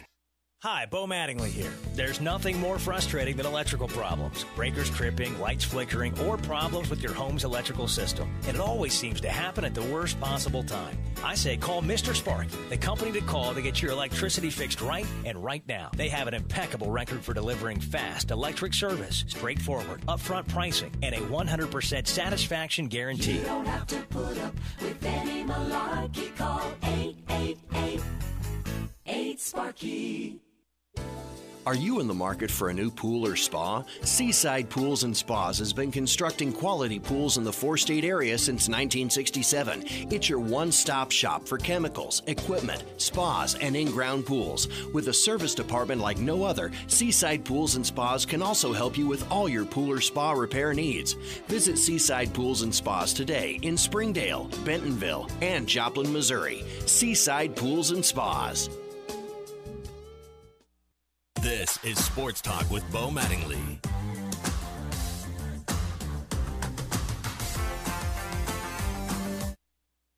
Get that Maryland head job. Is Petrino an attractive offensive coordinator for all those jobs that you were mentioning? Haven't heard him in any of them. Is his next stop the NFL as a coordinator? I would think so. Yeah. I would think so. I think that's probably makes the most sense for Bobby. And, we know Bobby as a football coach is really good at what he does. Certainly offensively, got great offensive mind, and has been able to score points and move the football just about everywhere he's been. But I think some of the way it ended and some of the other things that have happened, I think the NFL is probably right now makes the most sense for him to go back and sort of do it there. What's going on with Gus Malzahn? 2 coordinators, 3 years. Chip Lindsey didn't work out. I don't know if it's more Chip's fault or Gus's fault, to be honest with you. And no, I think it goes to Kansas. Go ahead. I think go ahead. I think the last one is Gus. I just think Gus is. This is not to be overly critical of Gus. Gus has a long track record of being a great offensive mind, but like a lot of guys that are head coaches and bring in people to run offenses. He just has a hard time letting go. And I don't know why he doesn't just continue to call his own plays. You know, Jimbo Fisher has done that for a long time. Freeze did that. Spurrier did that. But I think that's been the biggest problem is you would bring guys in, you know, whether it's Chip Lindsey or Rhett Lashlee, and it was sort of, all right, well, yeah, you're going to be the play caller, but when you get into it, that's sort of the one that's, you know, behind the curtain doing a lot of it. You know, to me.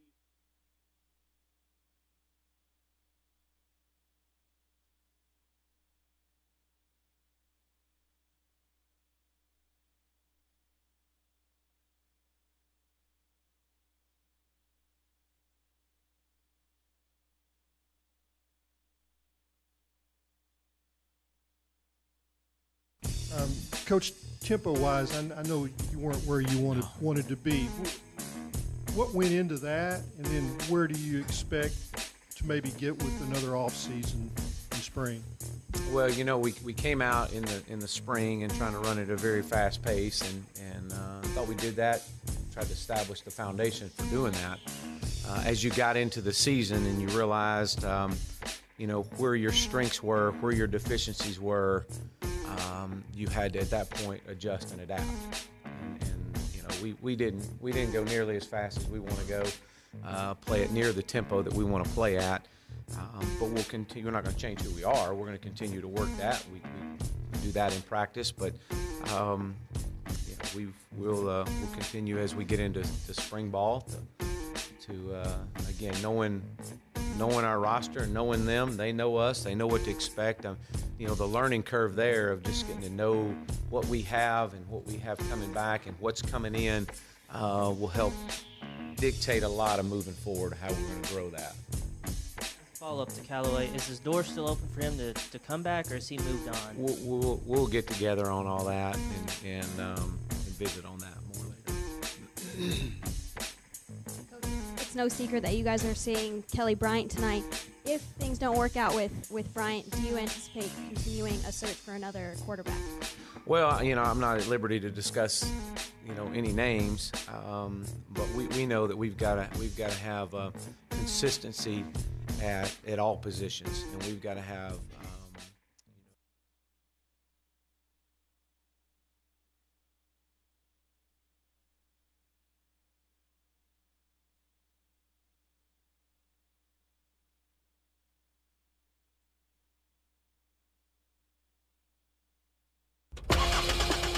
Sports Talk. Cutting it up like this. Hit it.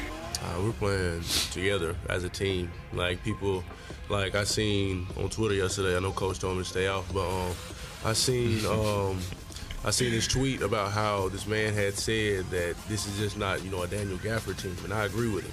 This is just not me on this team. We have a whole list of players that are capable of doing a lot of great things here at Arkansas. And going down the stretch, every single one of the players on this roster is going to show people great things. Sports Talk's Drive at 5 is presented by Heartland Honda, your locally owned Honda Power Sports dealer. Work hard, play hard. We're supposed to put it in the left lane and put the hammer down. Buckle your seatbelt. Remember that. Buckle your seatbelt. We're going somewhere. Here is Bo Mattingly. That's like the quote of the week, Daniel Gafford saying, I know Coach told me to stay off Twitter, but I saw on Twitter, and I like it. He's just being real. Yeah. I regret to inform you that the state of Arkansas is out of milk, eggs, and bread. Oh. We're out, completely out. Going to have to go to Oklahoma or Missouri or one of the Louisiana or something, wherever you're catching the show, Mississippi. Who all borders are? Texas. I need some milk. So how many states border this state? Did I list all of them? Texas. Did I hit them all? Or Who did I didn't leave. I said those. Did I leave anybody? I mean, Tennessee, Missouri, Tennessee. I didn't mention Tennessee. Oh yeah, we get a little Tennessee. If you care to wander into Memphis for milk, eggs, and bread, good luck. That's fine. But just hit up the Kroger. You'll be fine. There's a weather front coming that only a sleigh will get you through. Where are we on that? Oh, on the weather, what's going to happen? I don't. Who knows? Nobody knows. Well, I thought we were all going to die unless we got all those things. I think I mean, I've got supplies for a month. I wasn't sure I was going to be able to make it home from the office tonight. Mike and his Miata has no shot. It's not happening. Have you looked outside? It's not happening. Is everything okay? Yes. My son asked me today on the way to school if the weatherman, and he called him my name, is a liar. True story. Jeez.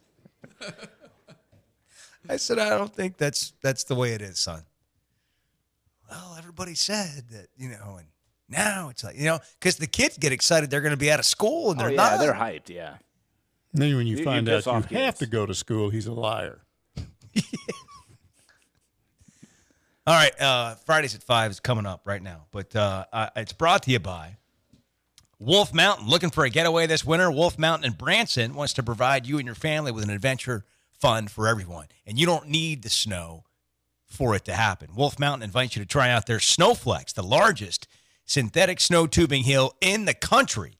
Whether you want to brave the hill solo or as a group, this 400-foot-long ride is open all year and perfect for all ages. For more information, visit wolfmountainbranson.com. It is a ton of fun. Fridays at 5. All right, get your snowshoes out. Get ready for the weekend. Here we go. Some memorable moments from the week. Pat Jones joined us randomly at the Broyles Award. Hey, Clay, I just had a guy sit down here and tell me that you don't know a damn thing. Who you talking to, Clay Henry? Clay Henry knows everything. Thank you, Coach. Clay, my man, Clay knows everything about everything: fishing, golf, football, basketball, Building all garages. Of it. Yeah. All of it. All of it. Who do we have here, Clay? That is Pat Jones. Pat Jones joined us, and Clay knew exactly who it was. Building garages. And we eventually got into that. That we'll touch on, no doubt. Clay's garage. Bart. Going off. 9 p.m. time here in the state of Arkansas. By the way, starting at 8 p.m. Mountain Time is way too late anyways. I mean, games shouldn't be starting that late. They've got to figure out a better way to schedule these games, a better way to stack these games in college basketball. 7:30, and that's about as late as the game should be starting, in my opinion. They just got to figure this out. We've had a rough show this week. These are not two very good, memorable moments so far. I'm just going to call it is. I thought that was memorable. I mean, Bart going off on a late game. That's a week. See, I disagree because I stay up late and I like to watch late. I would like a basketball game. What are they supposed to midnight. do on the Mountain Time? When are they supposed to play the game? Start at 7. And get it on TV? Playing that Colorado State game? Yeah. It's not that hard. Okay. We have, because it was so late, we have Chuck. Yeah. We doctored Chuck to sound tired. And 7 seconds, 6 seconds, Arkansas is going to win the ball game. 98-74 will be our final. Mike Anderson and Nico Medved meet at the midcourt stripe. The Razorbacks have won 6 in a row. That's Saul doing his thing. I know, Chuck. I know how this feels. Take your words and slow them down. That's pretty good. I was watching the CBS Sports Network. That is the channel the game was on. Well, he wasn't listening. You're talking about you weren't listening to the radio? Yeah, Okay. I was listening. I was watching the CBS Sports Network, and those guys. You sounded like you were the only one. Somebody need to slow them down. Clay took the alternative route and watched the game on television. So always helpful that Saul can decipher what Clay's trying to tell us. Try my best. Really appreciative for that. How about Bill Walton? There's always something with Bill Walton. Like you can always get from a Bill Walton game that he's calling something, and then sometimes it's better than others. And he delivered another gem this week. And the kennel has come alive here. Throw him some dog bones. Yeah, throw him some dog bones. Woof, woof. Spike, where are you? Break free of your chain, Spike. Throw it down, Rui. He loves barking. Yeah, throw him some dog bones. Woof, woof. Woof, woof. Spike, where are you? Break free of your chain, Spike. Break free of your chain, Spike. Throw it down, Rui. Woof, woof. Break free of your chain, Spike. Woof, woof. Break free of your chain, Spike. Throw it down, Rui. He's having a dream. That's what 70 years of dope smoking will do for you. Is this the Nancy Reagan commercial? The egg frying in the... Oh, my goodness. This is Bill Walton's brain. Yes, that's what I'm talking about. This is Bill Walton's brain. Luke Bonfield, when one time an Ole Miss fan spit on Dave Van Horn. One year he was in Ole Miss, and he was taking a jog, and some guy was driving down the road and just comes there and spits on him. Just when he was taking the jog, yeah, he said. And so Ole Miss fans, they're brutal. Ole Miss fan spit on Dave Van Horn. Yeah. Apparently, while he was taking jogging. a jog. Yeah. He's a big jogger. If you guys didn't know, big jogger, right. Huge. I cannot believe that. I would hate to see his facial expression after. Do you think Van Horn just told the team that to get them fired up for like a rubber match? It's a legitimate thing. They do that stuff. I didn't know Ole Miss was that bad. Yeah, I've been cursed there before, and I'm just a media guy. I'm like, what are you doing? Why? I'm just here to Why were you cursed? They just mad. This guy's from Arkansas. What'd you do? I was just standing there. We were going to go on live in front of the basketball arena. See, this is odd for the team or the school that has supposedly the best tailgating, and they redshirt Miss Americas, and they all dress up. And I guess what they're missing in all of that is class. I have no explanation. I just know what I observe. It's terrible. Man, Ole Miss has had a rough week on the show. And then, Hugh Freeze had his introductory press conference today at Liberty University. Faith for me is believing in the Son of God, Jesus Christ, and He is the only one I've ever met that can handle my junk. And that did not play very well. What is? Oh my gosh! What are you playing? I'm just gonna leave it there. But I'm just that has gone. That whole statement has, especially the end of it, has become a national punchline. And I understand why. Seriously, somebody needs to help him speak. Somebody needs to help him speak. PR person, yeah. Like the last time he got behind a microphone and wasn't a punchline, I can't remember. Can't remember the last time. That's Fridays at 5. I hope you enjoy your weekend. Sports Talk's Drive at 5 is presented by Heartland Honda, your locally owned Honda Power Sports dealer. Work hard, play hard. Hi, Bo Mattingly here. There's nothing more frustrating than electrical problems. Breakers tripping, lights flickering, or problems with your home's electrical system. And it always seems to happen at the worst possible time. I say call Mr. Sparky, the company to call to get your electricity fixed right and right now. They have an impeccable record for delivering fast electric service, straightforward, upfront pricing, and a 100% satisfaction guarantee. You don't have to put up with any malarkey. Call 888-8-SPARKY. The best burger in the state is now in Fayetteville. That's right. CJ's Butcher Boy Burgers is proud to have our second location right here in Razorback Nation. Located on West Weddington Drive, we're excited to serve fresh, quality burgers, hand-cut fries, shakes and malts for the best pregame or postgame meal to cheer on the Hogs in every season. Make CJ's Butcher Boy Burgers your new Fayetteville food destination. Opening soon on West Weddington Drive in Fayetteville. When all you do are burgers, they have to be the best.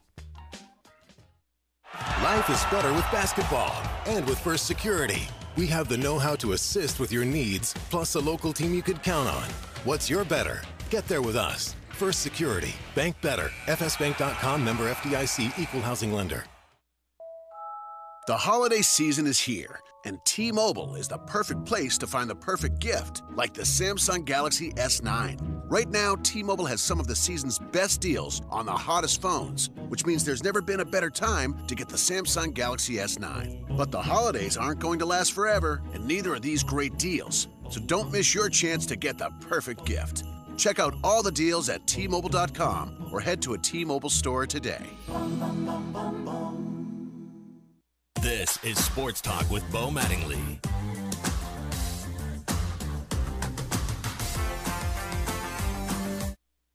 Did that ever cross your mind, like as you're sitting up there calling plays?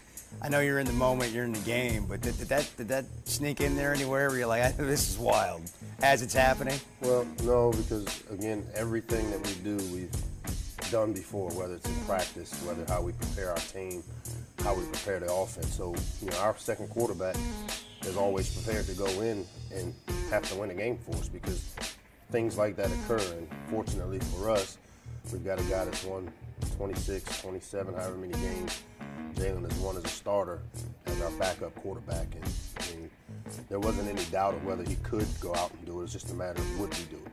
What was that like, managing that process from the very beginning? The situation of having two good quarterbacks, you're in training camp, and then you're into the season, and things are changing. And how did you manage all that? Well, again, that starts with the guy up top. For me, it wasn't us managing; it was us, coach. If he asked us our opinion, being very honest and truthful for what our opinions were. But ultimately, the coach is going to make that decision, and it seems like it's worked out pretty well for us. I think people expected you to be really good on offense, and I can remember people telling you that. What's that feel like as a coordinator when people come at you expecting you to score 40 or 50 a game? Our goal is to always score one more point than the opponent. We do have some really talented players on that side of the ball. We've always had good players. But the goal and the object is to find a way to maximize each and every one of those guys' talents and abilities. And as a staff, we've got a great offensive staff who collectively have done a great job of positioning their players, having them fundamentally ready to go out and do things. And we've been very fortunate on that side of the ball this year that it all came together. Mike Locksley, our guest, Alabama offensive coordinator, Broyles Award finalist. What's it like as a coach having the ability to call plays with those kinds of athletes on your team versus when you don't have them? Well, I've seen both sides. I made a joke the other day that the touchdown catch that Jalen Waddle had in the third quarter, I think, versus Georgia.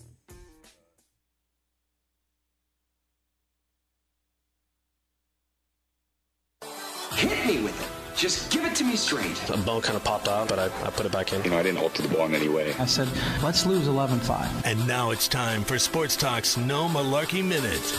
Brought to you by Mr. Sparky, Northwest Arkansas's on-time electrician. Call 888-8-SPARKY today. I already talked about Hugh Freeze. I'm not going to play his quote again, but I will tell you my take on Hugh Freeze going to Liberty is he's obviously trying to rehab his image. But that school has already called itself into question from the rest of the country. And, with Mack Rhodes, the AD, being at Baylor when all that went down. And it has become a place, as I've been told, that, professors, pastors, whatever, who have had a misstep along the way, have been able to rehabilitate their image in some way there. And I wish Hugh Freeze the best, and I think he's a really good football coach. But I question whether this is the right move for his career. He said today on the SEC Network that he and his family felt like it was best to get away from the conference and hopefully one day they could return. I think the best thing for Hugh Freeze would have been able to be at Alabama, which maybe he couldn't get the offensive coordinator job at Alabama. But even if he was a coordinator at some other school, it seemed like that might be a path back. I think the problem for Hugh Freeze right now is his mouth keeps getting him in trouble. It keeps making people wonder about who he really is. It keeps making people wonder if he's really genuine. And that it will be a problem for him unless he wins so much it doesn't matter. But I don't know how you win so much it doesn't matter at Liberty. Or if B, he just stops talking in some of the ways that he's been talking because he's not helping himself. And I think he should probably hire Pete, our guy Pete, as his speech strategist. Are you available? Well, if he would have read over those lines and mentioned the one he mentioned, I probably would have told him that's not a good idea. You would have changed some of that phrasing? The verbiage, yeah. There you go. So Pete could have helped you, Hugh, just if you're interested. The No Malarkey Minute brought to you by Mr. Sparky, Northwest Arkansas's on-time electrician. If you've got an electrical problem, Doesn't matter how big or small. Call our friends at Mr. Sparky. You know the number, 888-8-SPARKY, or you can log on to their website at MrSparkyNWA.com. You don't have to put up with any malarkey. Call 888-8-SPARKY. Okay, I misspoke. Mack Rhodes is currently at Baylor. Ian McCall was formerly at Baylor. Thank you for clearing that up, Bart. Matt in Fayetteville for Mike Irwin, I'm guessing. Matt, go ahead. Hey, good afternoon, Bo. How are you guys? Hey, good, man. Thanks. Hey, yeah, so I'm a Naval Academy graduate, and after graduation, I spent 25 years in the Marine Corps before settling with my family in Fayetteville. So when I heard Mike's comments, I felt compelled to give you guys a call. Let me say first, I'm not upset or mad at Mike, but I will say I'm a little bit shocked.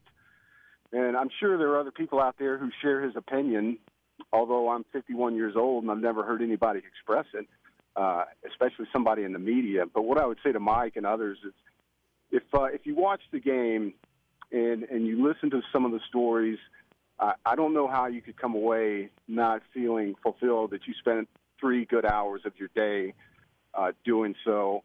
There's so many stories about Americana that make that game what it is. I know it's not Final Four playoff football, but if you go and read some of the stuff written by folks like Vern Lundquist and other media, see what that game means to them, you'll have a better understanding. And just in spite of the teams, the game is normally pretty good. You know, last year, for example, Navy lost the game when they missed a 52-yard field goal in the snow as time expired. And the kicker from Navy just happens to be from Bentonville. And so there are a lot of stories like that associated with the games, which is one of the things that makes it special. So I would encourage Mike to give it another shot and see what he thinks if he really listens to some of the stuff being said. Yeah. Hey, thanks for weighing in. Yeah, I would just say this. I served in the military. There's nobody that respects the military more than me. My dad was on several islands in the South Pacific during World War II. My uncle was wounded at Saipan, lost 4 or 5 of his best friends on there, had me crying one day telling me the story of how he lost his friends. I just don't equate any of that with watching a football game. I mean, football to me is just watching games, and that game, not watching that game doesn't have anything to do with whether I'm patriotic or not. No, and I never would have suggested as such, and that's why I started my call by saying I'm not offended nor upset. I just through a different aperture, I think the game means something different than most other football games, which to me at least, and to so many other people, is what makes it special. But no, I totally understand where you're coming from. Hey, thanks for your perspective. I appreciate you sharing. I will say, Mike, I've been like you for many years, and it's not like I watch it every year.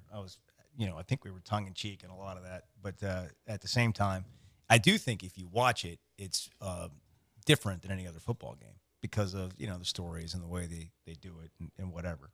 So I would just say, if you don't watch it this weekend, you're un-American. I think that's where we started. I'll just say, late at night when they have these actual filmed by Army and Marine photographer things from the South Pacific in World War II, I watch those all the time because my dad was there and my uncle was there, and I grew up watching these World War II movies, very patriotic, but I don't relate that necessarily to a football game. All right, it's time for the 12 Days of Christmas. We're on day 11, and we are going to feature 11 best sound effects from the year chosen by Sawyer from our guy Mike Irwin here. 12 Days of Christmas is brought to you by Swift Jewelry. If you're looking for the perfect piece of jewelry for a Christmas gift this year, Swift's is the place to go. They make it easy to find the perfect gift for everyone on your holiday shopping list. They have their very own Swift signature watches for men and women, diamond and colored gemstone jewelry, officially licensed Razorback jewelry, and a huge selection of engravable gifts. They have the custom engraving machine right there in the store to engrave personalized messages onto just about anything. There truly is something for everyone at Swift's, beautifully packaged and ready to put under the tree this holiday season. Swift's is located on the downtown Fayetteville Square, right above Hugo's. Check them out at swiftsjewelry.com and on social media at Swift's Jewelry. And we've got a special giveaway during this 12 Days of Christmas from Swift, so stay tuned and be keeping up with us. And, you might be the lucky winner. Sports Talk. presented by Swift's Jewelry, your personal jeweler since 1956. Mike Irwin's top sound effects. Donkey noises. A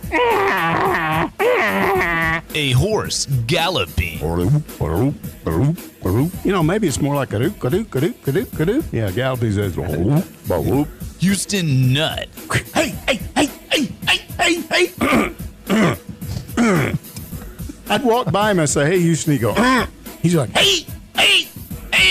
And I'm not anymore. Band noises.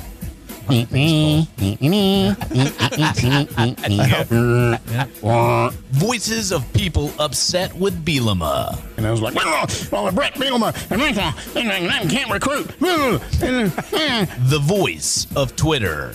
They scored 3 points. That's the voice of Twitter. So it was like, gosh. They scored 3 points. A crashing sound. Yeah. Dong. Funny words. Ding dong. Bong. Bong. Slow Southern accent. Well, I don't know. I was out there trying my best, but we got beat. I don't know what happened. Florida fans.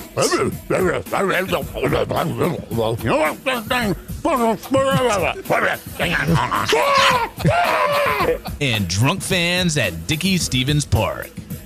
Yeah, he gets another one. He got the Bud Light flight of beers. Yeah. So now they have the 7th inning stretch, and they've got the organ. All right, everyone sing along. No one's following it because they're drunk. So they can't stay up with the guy, and it's just and over here, and this guy's there behind and ahead. There's no way that we're going to top that. That's incredible. Merry Christmas, day 11, Mike Irwin sound Sports Talk Drive effect. at 5 is presented by Heartland Honda, your locally owned Honda Power Sports dealer. Work hard, play hard. This holiday season, you're going to need a bigger stocking. That's because the perfect stocking stuffer for anyone on your list is a new Honda Bike or ATV, stuffed with awesome. Now's the time to give or get the ultimate gift at Heartland Honda during Honda's Gifts That Go sales event. And the greatest gift of all is a brand new Honda Pioneer 1000. With a 1000 class engine, this is the best side-by-side Honda has to offer. It's designed for adventure, not compromise. And right now, you can ride off on one with some of our best deals of the year. Get as low as 3.99% fixed APR financing on select models, plus up to $1,500 factory to dealer incentives. Find the gifts that will knock their stockings off at Heartland Honda in Springdale, exit 72 from I-49 just north of Cracker Barrel during Honda's Gifts That Go sales event happening right now. Special 3.99% fixed APR financing is available for well-qualified buyers. Not all buyers may qualify. Factory to dealer incentives are good with select new and unregistered models. See dealer for complete program